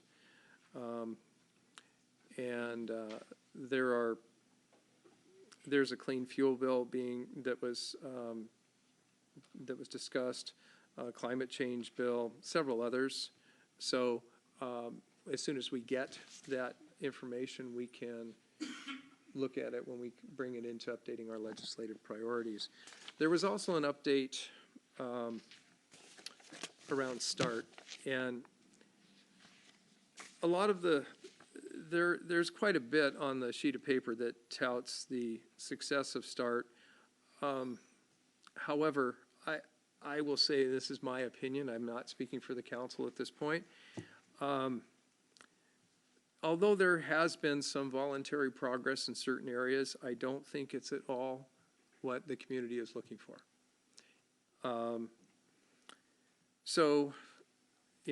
Enough with that. What I will say is on January 29th, the city managers from all the cities that have either a part of START or have been part of START will be meeting to discuss the future of START and what that could look like. So I think, without getting into commentary, that's where that lands. And from that point, I will ask the clerk to please read the consent agenda. Item 1, approval of vouchers. Item 2, 2020 to 2021 recycling program professional services contract. Item 3, Midway Park soccer field agreement, Rave Foundation. Item 4, memorandum of understanding between the City of Des Moines and the Des Moines Police Guild. Item 5, Arts Commission appointment. Item 6, Des Moines Municipal Court and Police Services Center security improvements, rejection of bids. Item 7, Des Moines Marina maintenance dredging project, contract award, American Construction Company, Inc. And that concludes the consent calendar, Mayor. Is there a motion to approve this consent agenda? So moved. Second. Motion. I would like to remove one item. If you would, I'll call that question. Please give me a moment. Motion was made by Councilmember Pennington, seconded by Councilmember Buxton. At this point, does any council member wish to remove any items? Yes, Mayor, I would like to ask that item 7 be removed. Okay. Anyone else? Okay. So at this point, we will deal with items, the items down through item 6. Item 7 is not in the consent vote. So all those in favor of the consent agenda with the minor exception, please raise your right hand and say aye. Aye. Opposed? Okay. Passes 7-0. At this time, I will go to Councilmember Harris to discuss the Des Moines Marina dredging project. Mayor, I just had a quick question for the harbor master. He is not being blindsided. It's just, yeah, last minute thing. Sorry about that. It's okay. So when the thing that caught my attention is that you have not received the Corps permit. The NIMS permit, the National Fisheries Permit. Okay, what are the odds of it not happening before the middle of February? Probably will not happen before the middle of February. So does that mean that the dredging won't happen until the autumn? Excuse me. Thank you, Mr. Mathias, Mayor and Council, Scott with the marina. But yes and no is what I'm going to say, because what I'm going to do, if approved by the council and we can award the contract tonight and everything else, I'll be sending to the Army Corps of Engineers tomorrow a letter stating the notice of a need for emergency work. And if they give us our blessing, we'll move forward with the project and it'll be done inside the fish window. If they say no, which is what they can say, then it'll have to wait till the next fish window, which is October. It just caught my attention because I keep hearing about how fraught Corps permitting seems to be. So, hopefully, last question. If it does get postponed until the autumn, it looks like we're getting a pretty sweet deal on this. We are, yes. So, because the boat, the barge is heading in this direction. Right. So it's not going to be heading in this direction in the fall. So will we still get the same deal? We'll still have this, it's still written in the contract and the price is still the same. They'll just be coming from, instead of on their way back to Tacoma, they'll just come to Tacoma to here. I just asked because there was this one little clause about an alternate contract possibly, or a price adjustment, but, not just for the additive thing, but beyond that. And I'm sure there will be some talk about that when that time comes, if it does become in October. But like I say, the contract, it is stated in the contract that it is still the good price. And so, like, it sounds like we've got this money we're setting aside every year for, like, the next dredging. Correct. So even if it goes up a little bit, we'll still have enough money set aside 10 years Correct. from now. And the money with the savings from this contract, we still have a little bit there in case something does happen before October. Very cool. Thank you. Oh, thank you. Any further discussion on that? Is there a motion to move the Des Moines Marina dredging project contract award forward? So moved. Second. Motion was made by Councilmember Martinelli, seconded by Councilmember Buxton. Any further conversation? All those in favor, please raise your right hand and say aye. Aye. Nay. Passes 7-0. Okay, that takes us forward to new business. We have, our first item is a discussion of the 2020 City Council legislative priorities. Thank you, Mayor. Let me start while Anthony makes his way to the podium. Sorry. So we discussed this previously with the council, and this is formalizes legislative positions for the city. Following, I think, on the process, as we articulated for last year, which was to be very specific in what we're trying to accomplish, and that helps both our legislative advocate, Mr. Hemstad, focus on precisely what it is we're trying to accomplish. And also, one of the things I think that Anthony brings to this that's been very valuable is coalitions and working with the legislators and working with advocates for positions that we are in support of. I just want to point out a couple of things. The list, because this is a short session and very dynamic, is kind of in flux. So there's a couple of additions, but I just want to mention one thing. On page 63, there's an error in the reference to the 30th and the 33rd. So the 33rd is primarily the bulk of Des Moines and represented by Senator Cezar, Representative Orwell, and Representative Gregerson.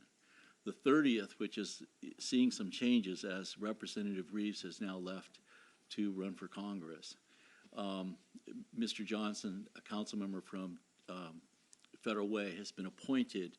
Senator Wilson is there, and also Representative Pelliciotti, who's also potentially looking to seek higher office. So the 30th is primarily Redondo and Federal Way, and the 33rd is essentially Des Moines. So just for clarity for that, and out of respect for our legislators. So Anthony's going to put up, I think, we've got the legislative agenda. Could someone put that up? We've got there are 4 items, and then there's a couple of other things I want to just mention. There in your packet is a bill that looks at addressing passenger-only ferry service. And this is very timely for us, as we've initiated the demand analysis for ferry service that we discussed with the council at the end of last year. So, and that's also going to be, I think, associated with Puget Sound Regional Council getting some resources to do a ferry study. So that's something that's critical for us to be a part of. And the only thing we had at the time we prepared this packet for the council was the actual legislative item. And the other is there's 2 other things. There's a local parks funding bill that's being considered, which would allow us to increase the property tax 0.1% and dedicate that to parks. I think it requires a vote of the public to support that. That's a marginal amount, and we can discuss that more, but it's probably a good thing to have on the table, and then we would decide as a city whether to move forward with it or not. And the other thing is that citizens brought to our attention, there's several revisions to the Growth Management Act amendments that we want to monitor and look at carefully. So those are not yet kind of determined. I think they're still going through the process, but that's one thing we'll also ask Anthony to look at. And if you could just describe kind of the mayhem and that's going on and how we are with our agenda. Yes. Session started a week ago Monday, and it's been a fire hose so far, very busy. And yeah, as you can tell, I'm down to one good leg. So yeah, we're fighting the good fight for Des Moines. I think generally it has been going well, but certainly new issues arise every day right now. As a short session, new things will stop being introduced quite soon, and so it'll be easier for planning for the rest of the session as new bills don't come in. But running down the priorities for the year, we're on schedule for the capital budget issue. I've been working with Andrew from Public Works on those applications, and we have a very good backing from our legislative delegation on that. On the port packages, a special thank you to Councilmember Harris for coming down and testifying both last week and this week. Those bills sponsored by Senator Cezar and Representative Orwell, I think very likely are going to be moving forward. Actually, in the House, it should be voted out of committee tomorrow. As Councilmember Harris mentioned, there's likely to be some changes to that bill, but it's very important that it just keeps on moving, and so we'll probably amend that on the floor of the House in the weeks to come. As Councilmember Mahoney mentioned on the Gateway project, that is a high priority. We've already testified on that, and we are meeting with other legislative advocates for other cities to discuss keeping 509 1B moving forward. it is a huge issue with 27 different projects being on hold across the state. And it does sound like both of the transportation chairmen in both the House and the Senate, and they understand the real problems and real issues of delaying these at least 7 months, and then potentially missing a construction season. So 7 months really becomes a year, and especially after they sped it up last year. I mean, it's ridiculous to, well, it's unfortunate if the Gateway project doesn't move forward. We don't want to criticize the governor too much, but and then yes, many other issues will be arising, and I'm in very regular contact with your city manager and public works staff and Susan and others as issues come up that we need to comment on, and so the city is being very, very proactive on a variety of different issues. The ferry bill that Michael mentioned will be up for hearing on the 29th, and it is nice that it's being sponsored by the chairman of the Transportation Committee from Tacoma, so there's a good chance that will actually move. Okay. Any issues or comments or other things you'd like me to respond to?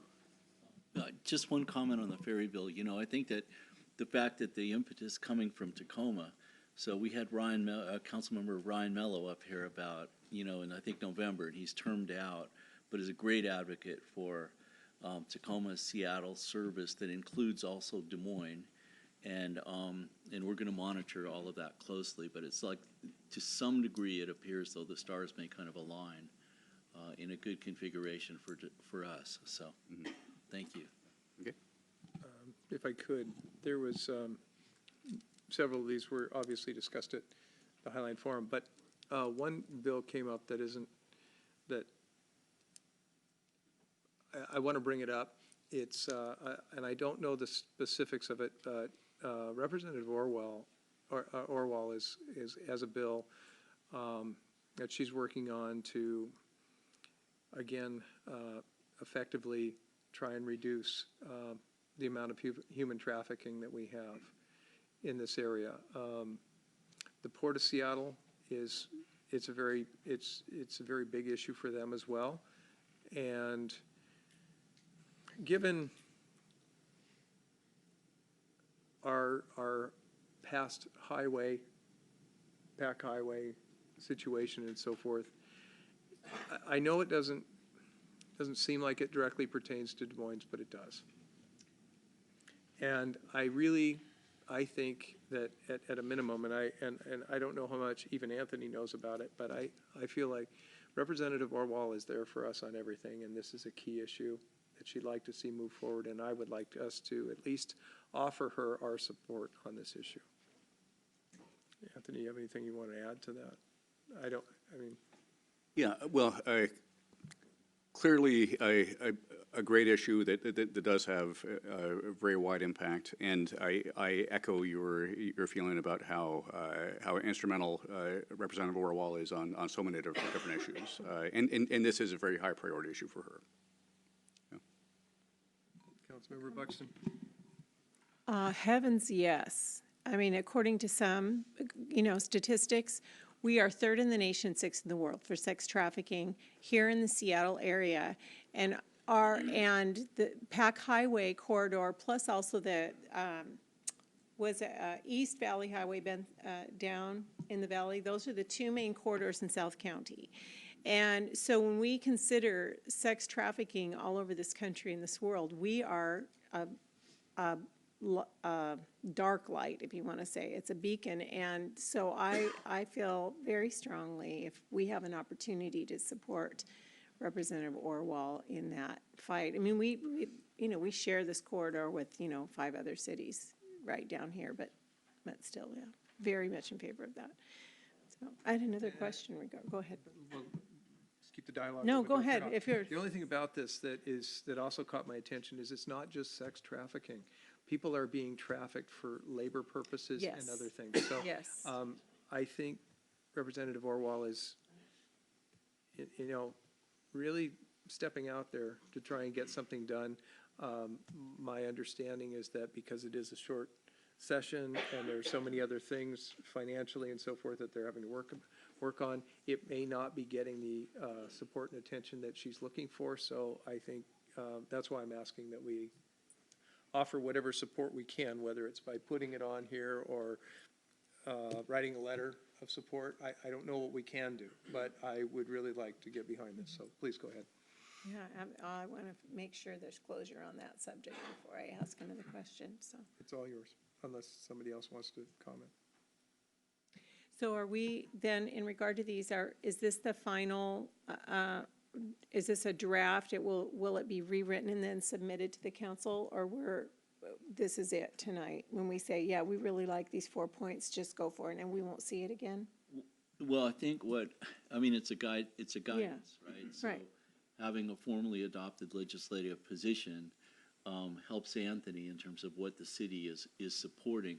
We tried to leave number 4 relatively open for some of the issues that I mentioned. We can articulate those specifically, but I think what we'd like is, at least in principle, the council to pass a resolution in support of this, so we can go forward and advocate for those with that support, which we've been doing. I mean, de facto, we've been doing that because we know where you guys are coming from, but we need some formal closure. I just had a little bit of input on that's just me, the grammar and the sentence, the paragraph construction. So because if it's going to be a document, for example, I'm going to take our legislative priorities with me and submit it to the SCA. We may take them other places. So if it becomes a document that we present in a professional setting, I have feedback on that, but I don't know if that's for the dais or not. Yeah. Just a quick comment. Yeah. So I think what council could do is you could pass it in principle. If there are Scrivener errors type thing that you would recommend, we can modify Okay. it. And then one more thing. So could we add, let's see, currently staff is monitoring, when it comes to the action sentence in number 4, add particularly policies and legislation that protect or enhance the local authority of cities. I know that some of the items in the Growth Management Act, I know we dealt with that in Vision 2050, that there are challenges with the local authority of cities, that we get these unfunded mandates, things like that. So I didn't know if that could be just an addition, like an extra emphasis. Do you want me to? Okay, I move that we add the phrase, particularly policies and legislation that protect or enhance the local authority of cities, into the middle of item number 4. I'll second it. Thank you. Any discussion on that? It is a key issue, and you're just adding a sentence. Yeah. And you're not changing. I think it's great. It's a great suggestion. Okay, thank you. So we have a motion. Any other discussion? All those in favor of the motion, please raise your right hand and say aye. Aye. Aye. Nays? Nope, passes 7-0. Then we have to go back to, is there a motion to approve the 2020 City Council legislative priorities as presented and amended? Councilmember Nutting? So moved. Second. Motion made by Councilmember Nutting, seconded by Councilmember Pennington. Discussion? All those in favor, please raise your right hand and say aye. Aye. No nays? Okay, passes 7-0. This takes us forward to our next item. Our next item is the city manager's 2019-2020 performance review and contract amendment.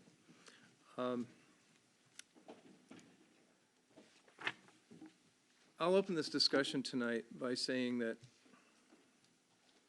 it's very hard to, and I truly understand, to articulate all the things that Michael Mathias does and has brought to the city. And a lot of people look at it and tie it to compensation. We can have the discussion about what it was like when he came and where we are now. And that's not an insignificant conversation, but we've had it many times. When you look at the leader of over $100 million organization with the number of employees that we have, and the fact that we're a multifaceted business.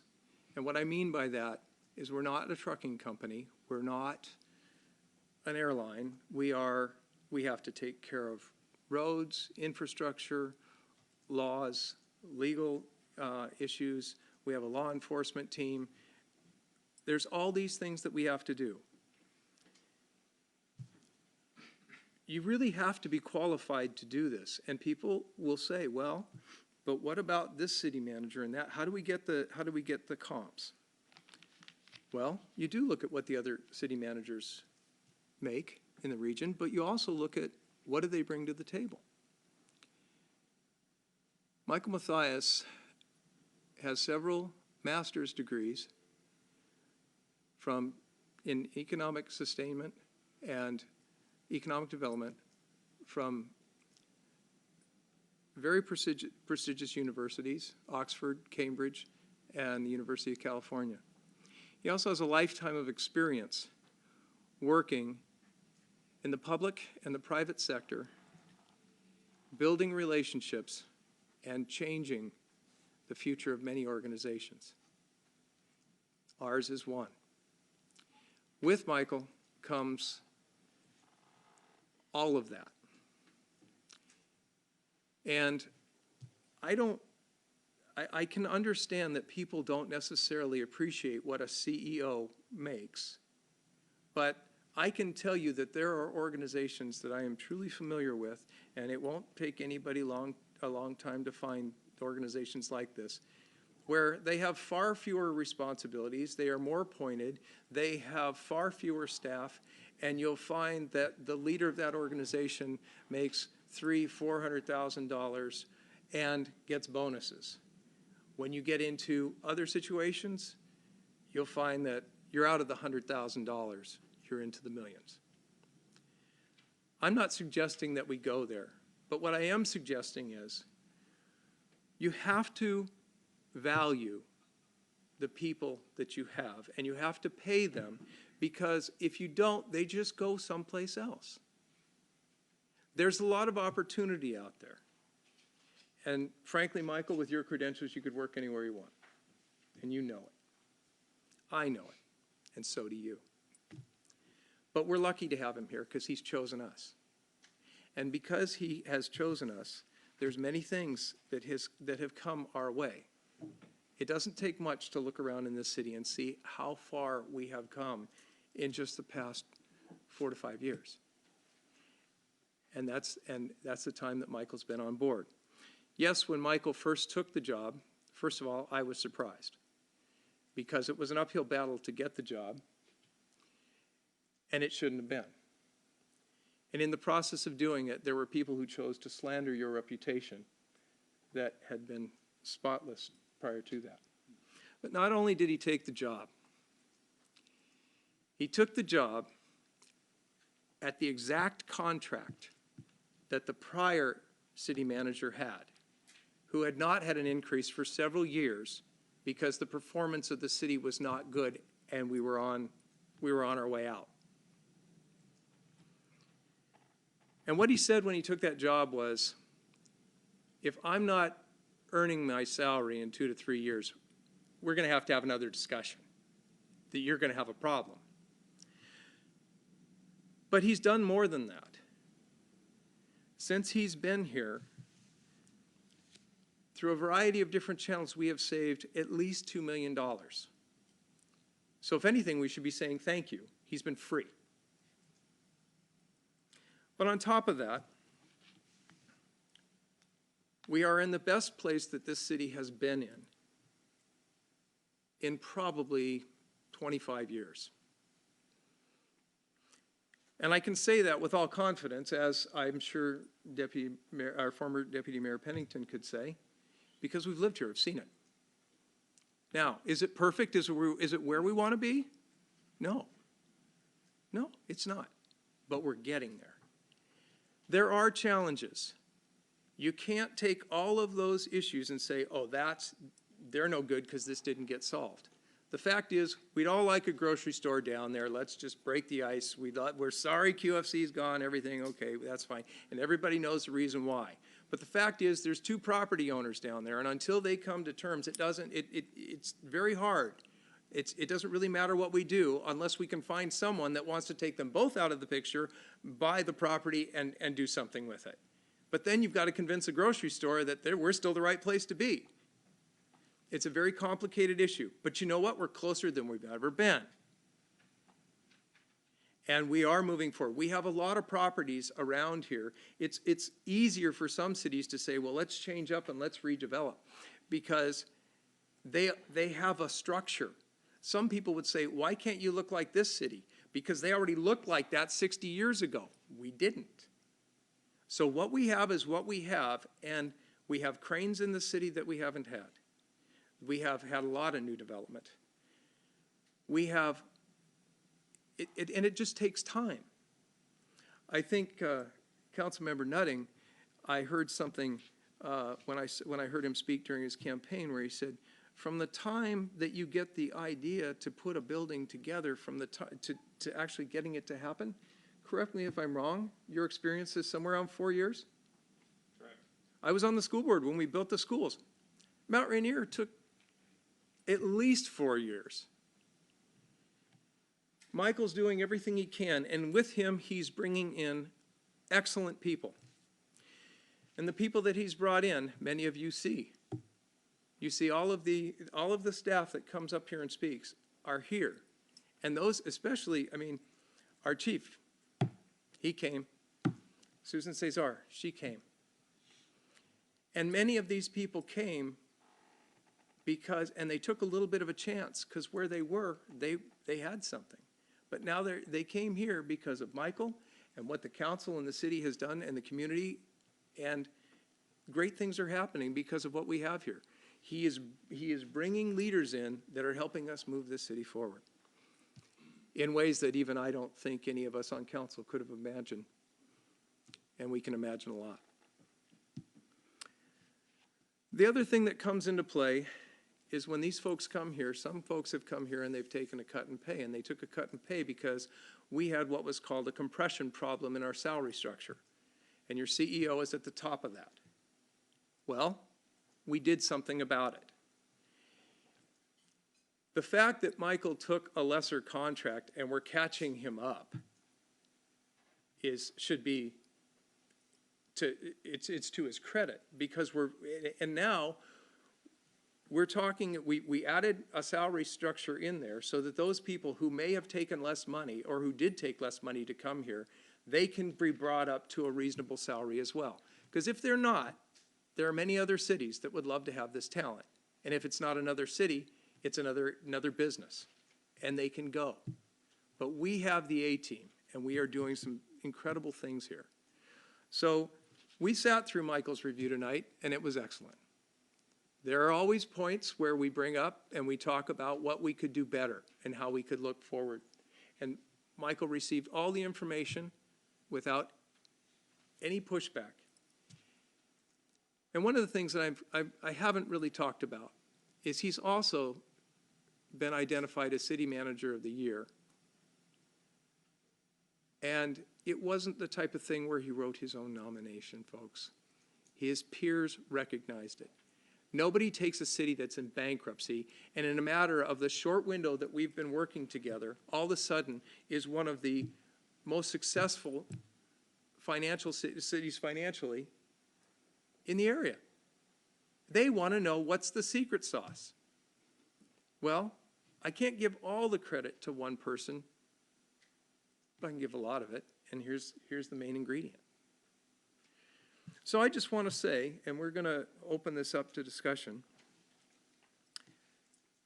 that, I mean, we are in the best place we've been in,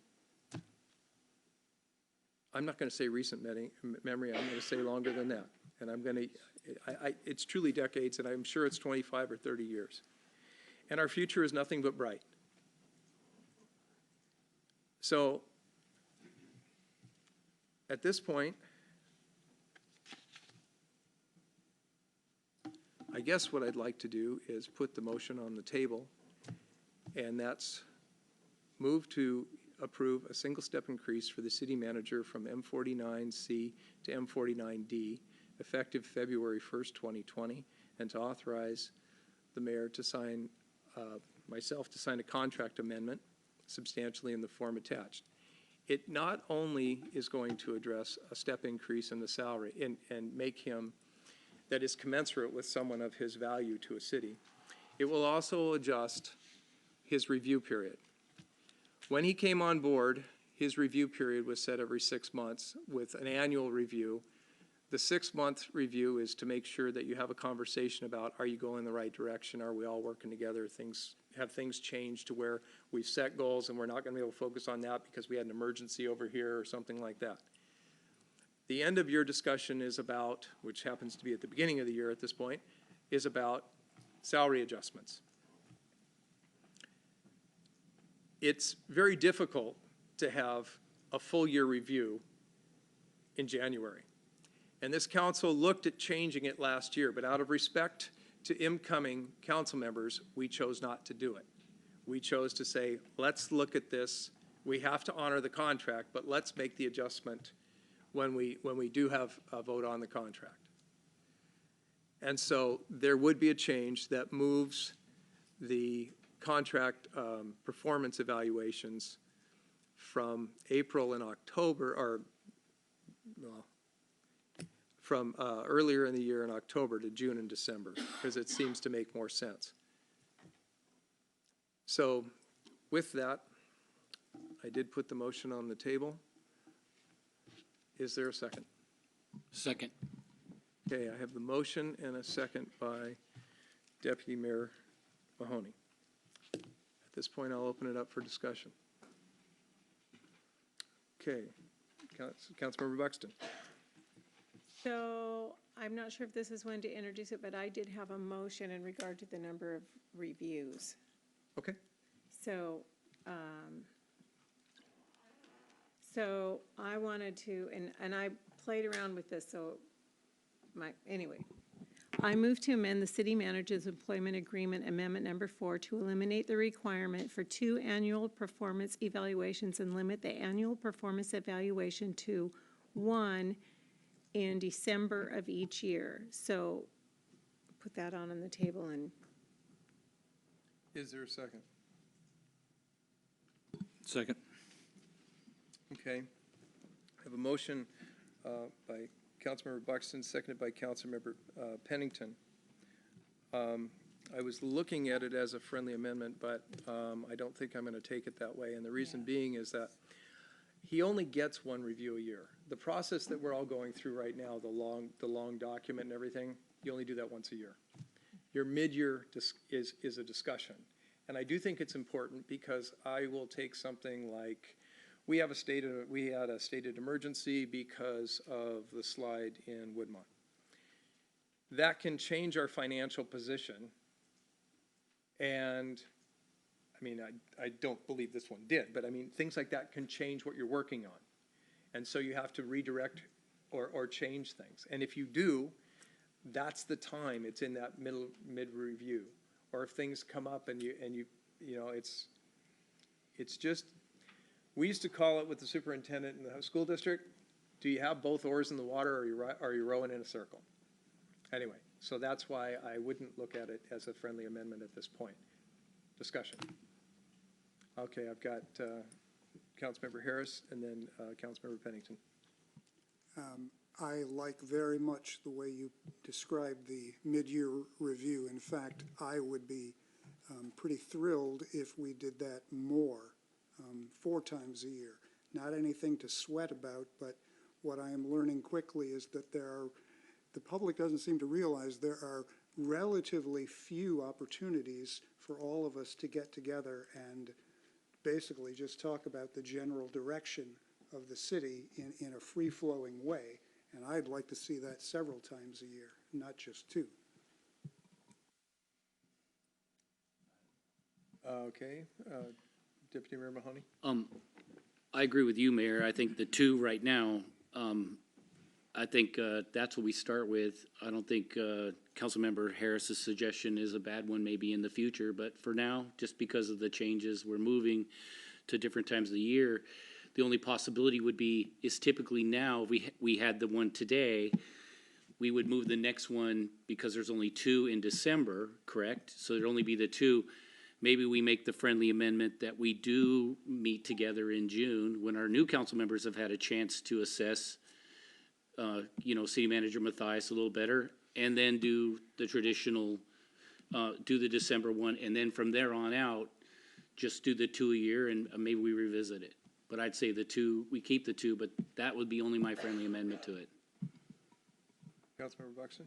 And then there was also some discussion about whether December was the best or if November might be more favorable. So depending, because of the budget season being.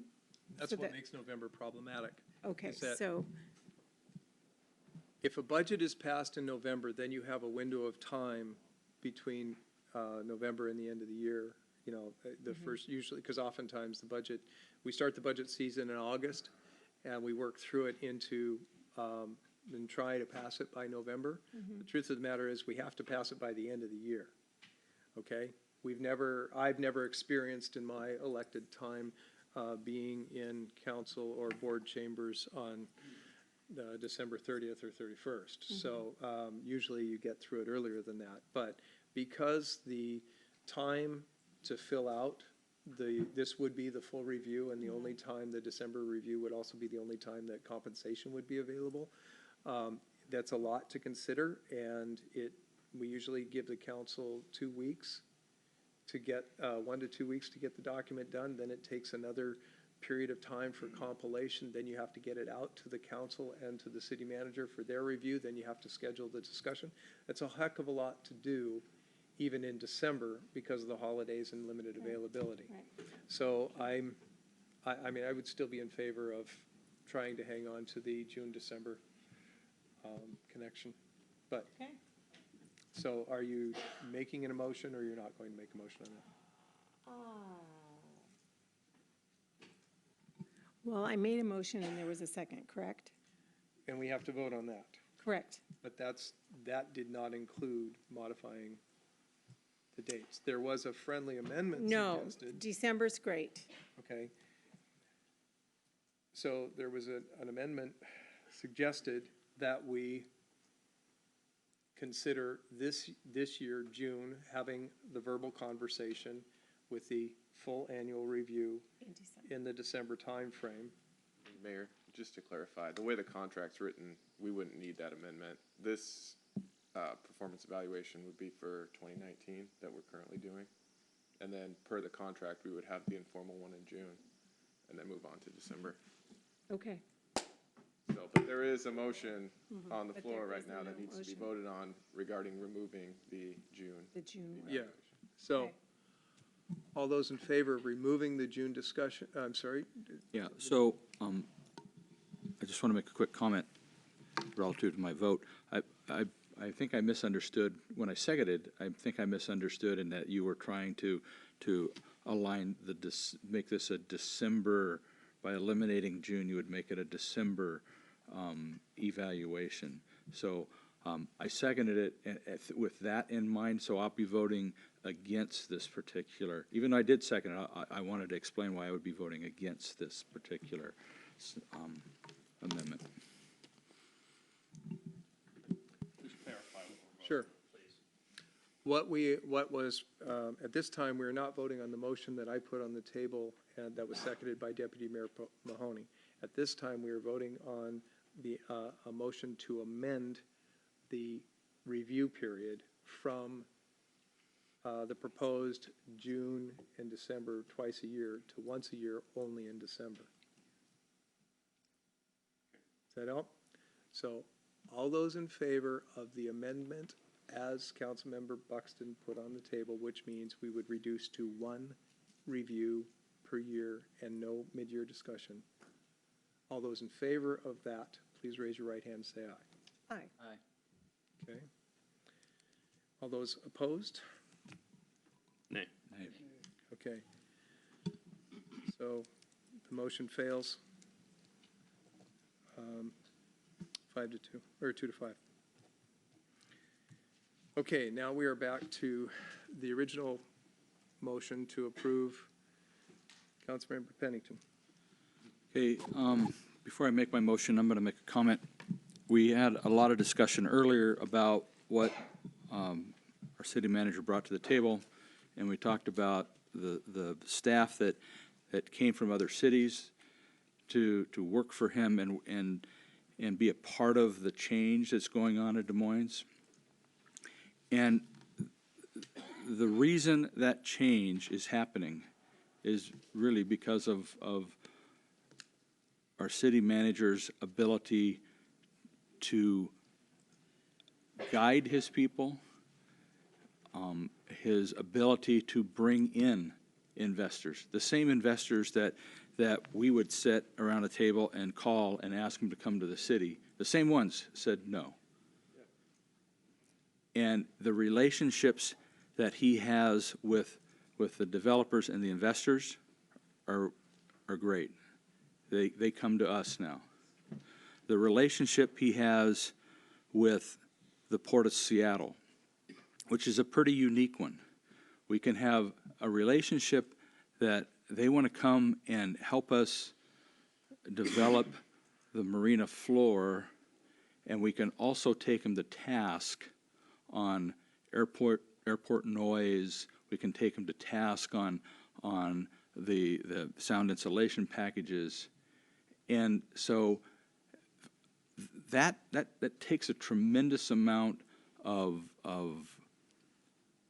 political acumen to work through those different processes. And those are just two examples. There are several other examples of what he has brought to the table. And if we lose that, then we lose this city. And I firmly believe that because in all my time here, I've been able to watch, like Mayor Pina has, been able to watch the ebbs and the flows and the disasters that have happened over time. All good intended people wanted to do things, but they all failed. And we were fortunate to have him here. And I believe that as we all do with our investments, we need to protect our investments. We need to protect our investments for the future of our families, for the future of our children, for the future of the community as a whole to continue to exist. Because we heard loud and clear a few years ago that we did not want our citizens, community members, did not want this city divided up. They didn't want to be in Federal Way. They didn't want to be in SeaTac or Normandy Park or Burien or Kent. They wanted to continue to have their city. So I'm going to make the following amendment. I move to amend the city manager's employment agreement to extend the severance compensation and benefits in Section 7A to 18 months and to delete Section 7B relating to the severance and future employment restrictions. Second. Motion was made, seconded. Is there any discussion? I'll go Councilmember Harris, Councilmember Buxton, Deputy Mayor Mahoney. I don't have words to express how profoundly I would be against such a motion. That's it. Councilmember Buxton. Well, the question should, of course, Michael should have a severance, a package that would be due him if he were summarily dismissed without right of notice or hearing, without cause. So it would not be due him if he retired or terminated at his own volition, or if he were terminated for a good reason. So there are those who feel he should not only be deprived of this package, but terminated because they don't like him for one or more reasons. So my decision in this regard will have nothing to do with whether I like him or not. Good decisions with regard to government should not be dependent on likability or personal connection on or off the clock. My evaluation needs to be based on whether a person can get a particular job done or not. So after a relatively intense doorbell survey of our neighborhoods while I was running my campaign, I believe that our prime task in this community is economic development. So in this regard, even people who don't appreciate Michael agree that he has a unique gift, and I would say really it's irreplaceable. I have a few other things to say a little bit later when we're talking about his step increase, but I feel like Michael should receive a benevolent severance package that is commensurate with his pedigree, capability, and market value. And the criteria, again, is going to be talked about later, but his pedigree, his education, his ability, his capabilities, networking. So here's the deal. If he's terminated involuntarily without cause, he should receive a severance package. I already said that. So for the reasons stated above, I believe that his market value sustains an offer of 15 months, cash out of, whatever else is on there. I want to say, when I first thought about this, I decided to do some research. There is an organization, a sister organization, a partner, sub-organization to the Washington City Managers Association. It's called the International City Managers Association. There's 3,000 members, mostly in the North America here, the United States of America. They have provide a lot of statistics and research in regard to city managers, worldwide, state by state, nationwide. So I spend a lot of time online reading newspaper articles, watching videos, and reading what this organization puts out in regard to city managers. 15.7% of city managers nationwide receive over a year in their severance packages. It's not easy to compare them even to the standard market packages, because city managers all over the country, they're at-will employees and can be fired at any time. It's unlike any other kind of market job anywhere. Because of that, they get more generous severance packages than the average marketplace executives everywhere. It's just a very unique CEO-type job. But here's the thing. I don't think Michael's going to get this no matter what we call it. We can call it anything we want. I don't want him to get it. I don't want him to get the severance package. I don't think he's going to get it. But if it ever gets to be considered in the future, my opinion about his result, my opinion about it turns into a strong statement about my opinion that it should never happen. Should he do something unethical or worthy of termination, the severance package is null and void. It's not a golden parachute. It's not a true severance package like we think of. It is only there if he's terminated without any reason, simply because somebody doesn't like it. So, in a sense, if I made it some ungodly thing, it's my statement that I don't want him to have it. In fact, I don't want him to have it so much. I don't want him to have the 6-month one that's in there already, because I want to keep him here. And I'm hoping, and I don't think he's going to be terminated without cause. That would be unreasonable. That's why, in one sense, I don't have a problem putting anything down here, because if he is terminated without cause, it's unreasonable anyway. So, I think that's all I have to say. And I will actually go with the 18 months that Vic had. I think that's all I have to say for now. Thank you. Deputy Mayor Mahoney? Yes, I also did some research on his salary. I was actually shocked the first time I saw that we had a 6-month severance. Traditionally, I think they're a little longer, more around 12 in the industry standard. You can attest to that in the fire department. So I don't think a 12 isn't unreasonable at all. 18, I think, is right because we have one of the better city managers. I think it's an insurance policy for us to protect the direction we're headed. I've seen over time in my research of the city, we've moved forward, we've moved back. What this does is assures staff and tells them what we're doing is right, we believe it, make it happen. So thinking about it, I support it, 18 months. Any other comment?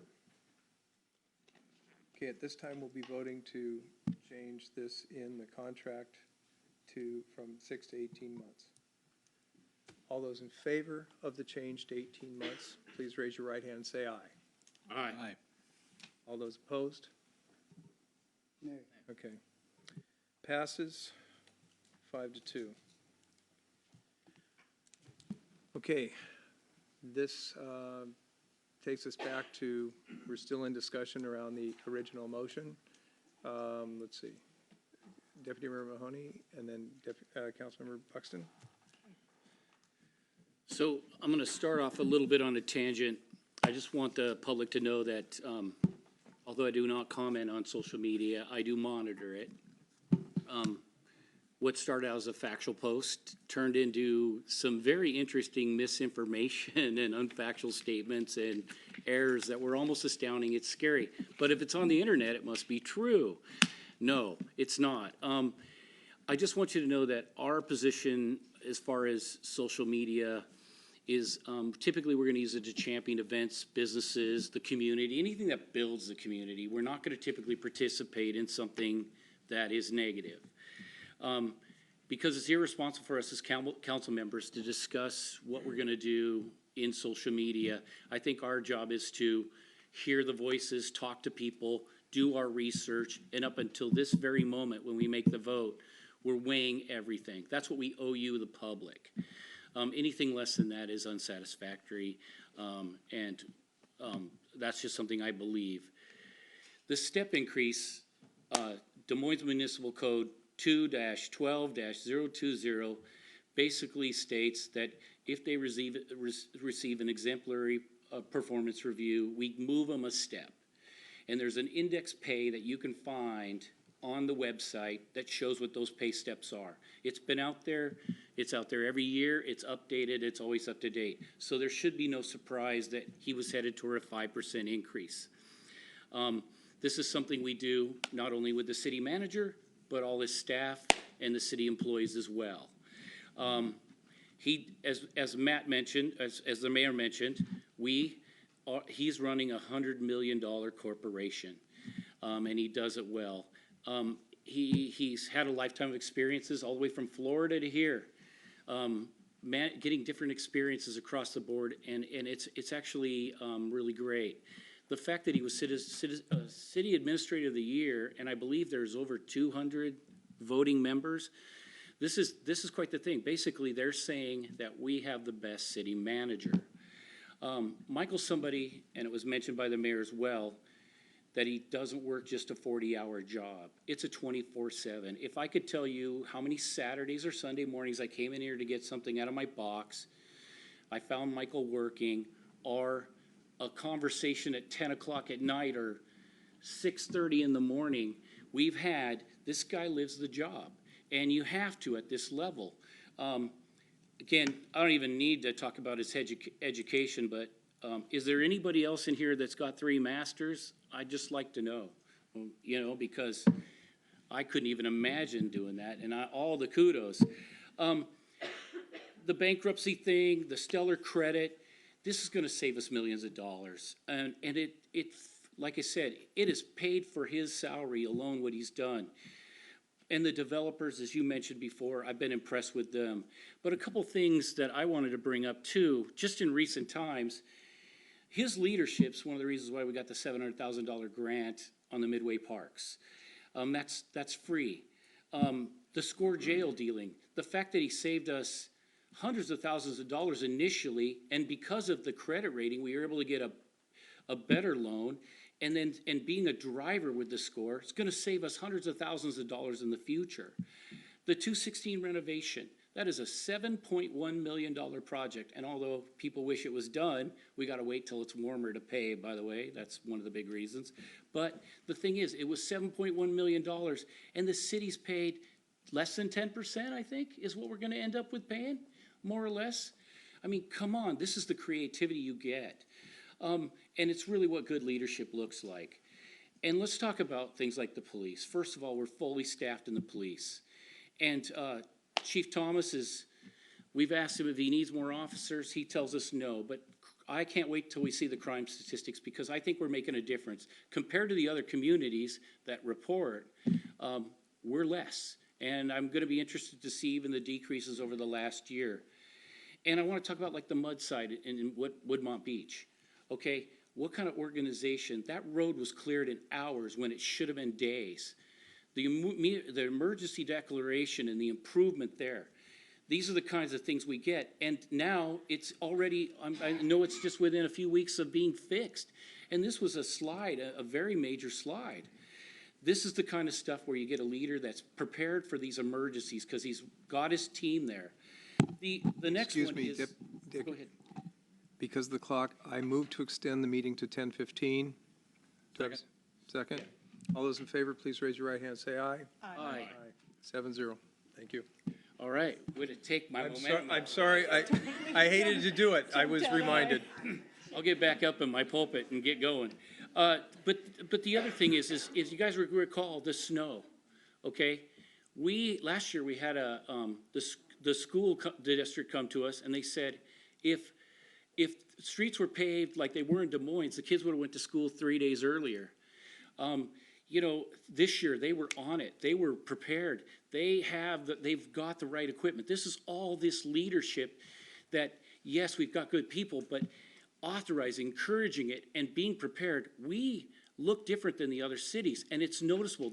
I just wanted you to know, the morning we had the snow, garbage collection happened in Des Moines, but it didn't happen anywhere else because their streets were unpassable and declared not safe for the garbage trucks.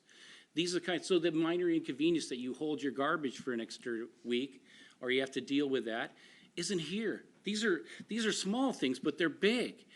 And I'm having trouble moving my screen, okay? You know, now I heard a few people talk about some of the things they would do with the money. One of them was pave roads. Well, I'm here to tell you, if you voted for 976, you just took $1 million out of our paving account. $10,000 and $1 million, you're not gonna do a lot with $10,000. But the thing is with Michael, he and his staff's gonna figure out ways around 976 to get this job done. In fact, I've already heard suggestions. As the chair of the Transportation Committee, I'm actually excited about that. We talked about the cops, right? Add more cops. Well, if the chief wanted more cops, they'd already be in the budget. I can tell you that. Just so you know, a typical officer to add to our force is about $250,000. And the reason why is it's the salary, benefits, and the equipment you provide. I heard the streetlight comment too. Well, this is the thing about where you can use the sources we provide. Somebody can log on, they can make a suggestion or request through our city website. In a lot of cases, a streetlight might be a PSE function rather than a city function. But we can help these citizens. We have the ways to have that service or help these citizens. The last one I heard was children's scholarships, and I think that's great. Anybody that's come to ask us for money for particular things, through whether it's our social services committee or our parks and recreation, we have definitely tried to provide those. My suggestion is, the one that made that suggestion is, the next time we have the round with the social services, make that application request. Also, come here to the dais and speak to us, and maybe we can look at what Parks and Recreation can do. I know one of the cities that's in particular that they were referencing is one that has 1/3 of the population and has a cash cow known as the airport. We don't have that. The bottom line here is I think we're lucky to have somebody like Michael's caliber. He's an asset to the city. He probably should be at a bigger city. And I think we should consider ourselves fortunate. you have the right to not support the raise, but I believe you're missing the big picture. That's all I'm gonna say. The increase is justified. It's actually part of his contractual agreement, and I'm gonna support it. And I want you all to remember that we get what we pay for, and in our case, I think we're getting a very good thing. Thank you. Got Councilmember Buxton and then Councilmember Harris. Well, thank you, Mayor, and thank you, Matt. You do a great job. You should be a preacher. So, yeah. So my response to this, I've just to be totally honest, I am one of the most bluest collar council members here. And I'm probably never going to be in that strata where anybody in my family gets paid that much. But my job hired here is not to compare my personal experience with what I'm supposed to be doing. My job is to find and keep a good and, if possible, a great city manager for our city. So comparing what that means, it's not comparing my life or my personal experience or anybody else in our city trying to compare their personal experience with that. It's not about, for example, area median income or comparing the average income of our city. We are hiring, it's been mentioned before, somebody to run a $100 million corporation with 175 employees and several small businesses inside, lines of business inside the corporation. So, so many things have been said already, so I'm going to skip a couple of things here. He is about the step increase and the chart. One thing I did is I thought, well, I was aware of COLAs. That's been mentioned. I've been following the Facebook posts as well. Okay, COLAs have been below 4% since the 90s, with 1 year exception. 2008, they were at 5.8%, something like that. But this is a different system in government municipalities. I learned 5% step increase is pretty average. And so I called around all the cities around here, and it's true, except for one city was at like 3-ish%, but all the way up to 6.8% in Federal Way, depending on the steps that you're at. I called, it was SeaTac, Burien, Kent, Federal Way, Tukwila, and I did not continue. It just kept being the same answer. 5% is the average for their step increases. And that's for on their employee chart, whether you're a 1 or all the way down. So, and in not just in our area, according to remember the International City Managers Association I talked about earlier, a 5% step increase is not unusual across the nation, and 11% of city managers across our country receive higher than that. So about his range, just a comment, this range, number 49, finally placed him at the level of city manager that the council had already hired in 2016. This other person promptly declined his offer as soon as he realized the dire situation in our city. Michael was not afraid to take on this challenge. He's done more than exemplary. A comment was made, his salary is more than legislators. Just about every CM in the country gets paid more than their lawmakers. Policy making, unless it's at the federal or county level, which is an interesting, is a part-time job. So with regard to the county level comparison, even here, on a national average, most CMs also get paid more than their county counterparts. So city managers get paid well across the country. Comment, he gets paid more than the governor. Yes. In fact, there are only 8 governors in the country who get paid more than just the median city manager in the country.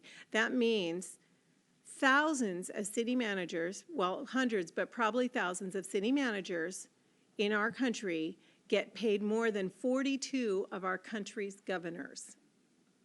Okay, 50% of the city managers in the country get paid more than most all the governors in the country.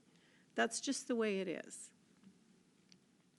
The city manager does nothing. That got said. The city manager here serves as a CEO of an enterprise with more lines of business than most corporations. CMs of larger cities are responsible for more employees, but CMs of smaller cities may need to wear more hats and be experts or at least adept in a variety of fields and business acumen. Another statement, our city manager, okay, doesn't do half of what he's paid for. Well, that comment, maybe it was made out of ignorance. It's already been commented. Our city manager works nights, weekends. But here's the other thing I mentioned earlier. He meets with regional leaders, attends regional meetings, meets with investors and partners and advocates for our city at the county, state, and national level. And he works hard to nurture these connections and relationships in all these arenas in order to move our city forward. And I mentioned earlier, even just about our meeting with Adam Smith's office. He does this, though, on top of his standard duties as the chief administrator of our city.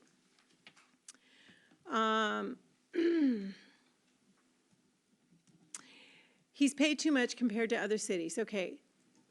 Median for city managers in our state is $162,000. That means that half of the city managers in our state make more than that. Okay. All right. Well, I just want to keep going. I just want to say I appreciate the indulgence of the council. I've never talked this long. Nobody ever has asked me to land the plane. Land the plane. He just asked me to land the plane. But here's the deal. This has been the most uncomfortable decision I have had to make. I'm going to be really transparent with you. I really am a middle-class, blue-collar worker. I'm a contractor. I am a finished carpenter. I don't make this kind of money. People in my family don't make this kind of money. And the people in my household, there's been tension in my household over this. But I spent hours on this. And I'm still coming to the conclusion I'm coming to. And I know our city, I read these things on Facebook, and I'm under so much pressure. I want to connect. But I have convinced myself through spending all this time, so I appreciate your indulgence on this. Thank you. So his credentials and his pedigree has already been mentioned, Cambridge, Oxford, etc. I am not sure if we can find a CM in this country with this kind of pedigree. And if we could, we probably couldn't even afford them, especially if we add the value of his regional connections, both politically and in the business community. So has he saved the city money? That's been proven several times here tonight. Okay, the economy was mentioned. Yes, the economy has caused us all to prosper, right? But the economy was well on its way to recovery while our city in 2016 was still sliding downward.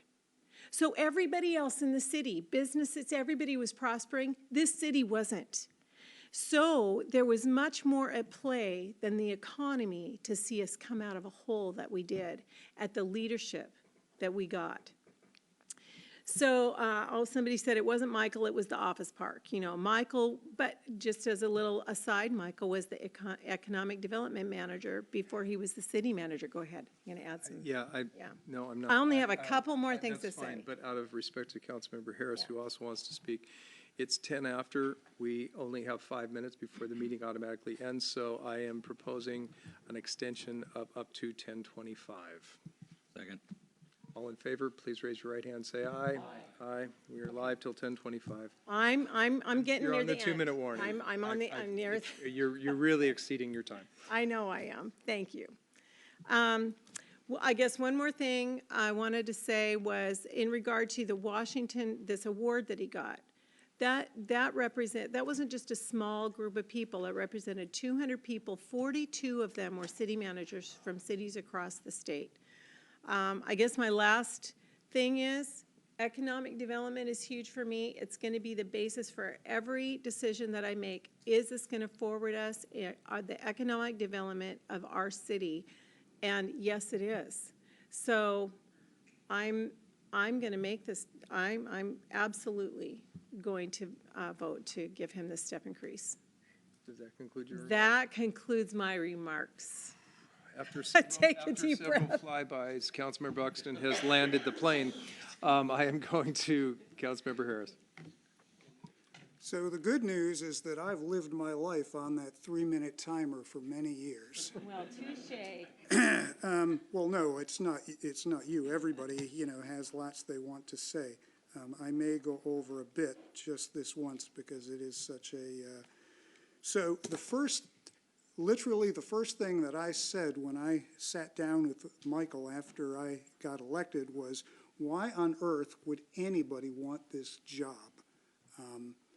This is brutal, this kind of job review out in public. I wouldn't want it for any reason. But he told me he loves the job, and I believe him. I am making my decision strictly based on 2019 and based on facts. There's nothing personal involved. My kids, thought I was some distant relative of Mr. Spock. So I do not believe in raises above and beyond COLA. I do not believe in contracts that offer automatic step increases. It's like a reverse incentive, nor do I believe in long severance packages. It's not in the interest of the city because it takes you for the performance review to, like, if you say no, then you're an automatic meanie. It should be like, every year you talk about a possible raise.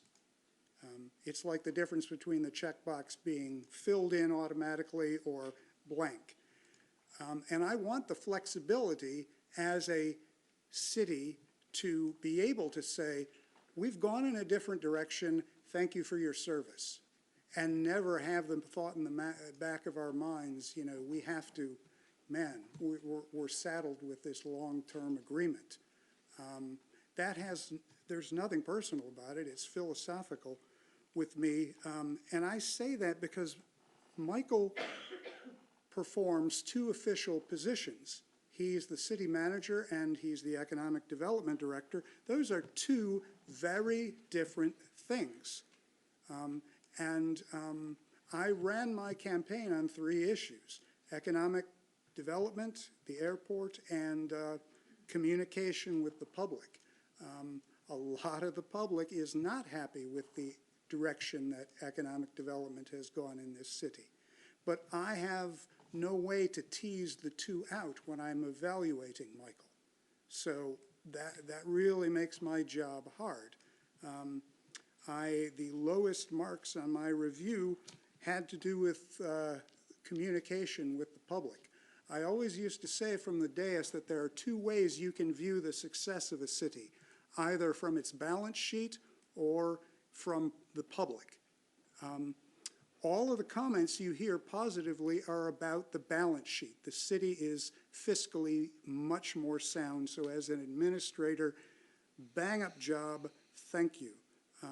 But the public is not thrilled about a lot of things. Our city has done a poor job on communication over the years, and most people feel like the city runs things in a fairly high-handed way.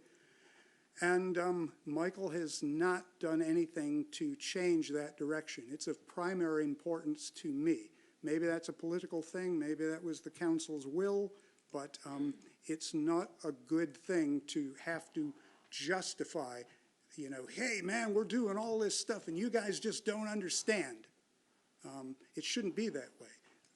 You shouldn't have to sell these kinds of things so hard. And the fact that we do tells me, or should tell the government, that something is wrong in communicating with the public. Let's see, I'm almost done. So although all of the great financial turnaround is true, that all happened a couple of years ago. And I'm thinking about 2019, when are we going to start changing the direction to improve that communication, to make the kind of economic improvements in the direction that the public has told me that they want. So I just want to stop, without sounding unkind or minimizing. It's like enough with the financial turnaround thing. Let's think about, okay, you know, when are we going to start addressing the things that the public is really concerned about? And also the airport thing, I have been not thrilled with how the city has handled that for the last 3 years, and that's why I ran for city council. So that concludes my remarks on this. Thank you. Councilmember Martinelli, I hate to do this. I'm only going to give you a few minutes. It'll be short. Thank you. I've already gave my opinion on this. I just want to state after everything that's been said today that we've been given a lot of good reasons why we have a great city manager and why we should be really proud of that. But in my opinion, that's why he's making $200,000 a year, in addition to an incredible vacation and severance package that most of us probably wouldn't dream of. So that is part of why I will be voting no. And it isn't fair, I think, in some regards to compare to like the governor. I think it's fair to compare to, for example, Olympia or Burien city manager. They have populations of nearly double ours, and their city manager makes around $175,000. So again, nothing against our city manager. He's done a good job. I just don't think this is what the public wants. I don't think it's fiscally responsible, and that's why I'll be voting no. Any further discussion? Okay. At this point, the original motion stands with the amendment of the 18 months that has passed from the council. So we are voting on the original motion to approve the changes to Michael's contract, including the single step increase, the adjustment of severance, and the adjustment of review period. Just to be clear, all those in favor, please raise your right hand and say aye. Aye. Opposed? Nay. Okay. Passes 5-2.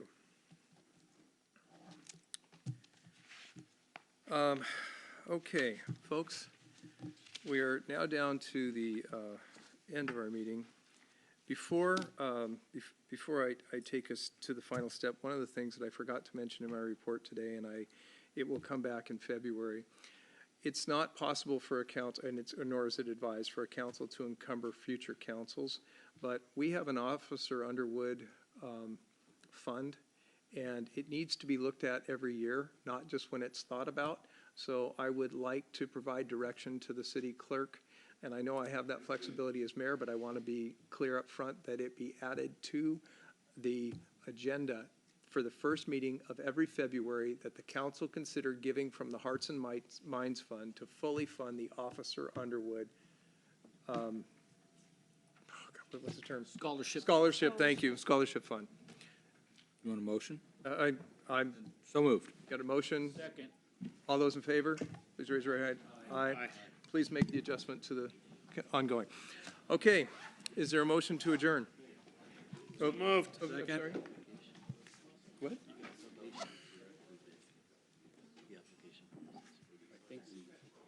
Oh, my, geez, okay. Sorry, can't get you there, guys. Real quickly. So this is Councilmember Pennington's last meeting, and the application to file for Vic's unexpired term will be on our website, and it will be shared on social media tomorrow. Applications are due back to the city clerk by 4 p.m. Monday, February 3rd. Our next council meeting will be a study session on February 6th, where the council will begin to interview council applicants. Is there a motion to adjourn? So moved. Second. Give it to him.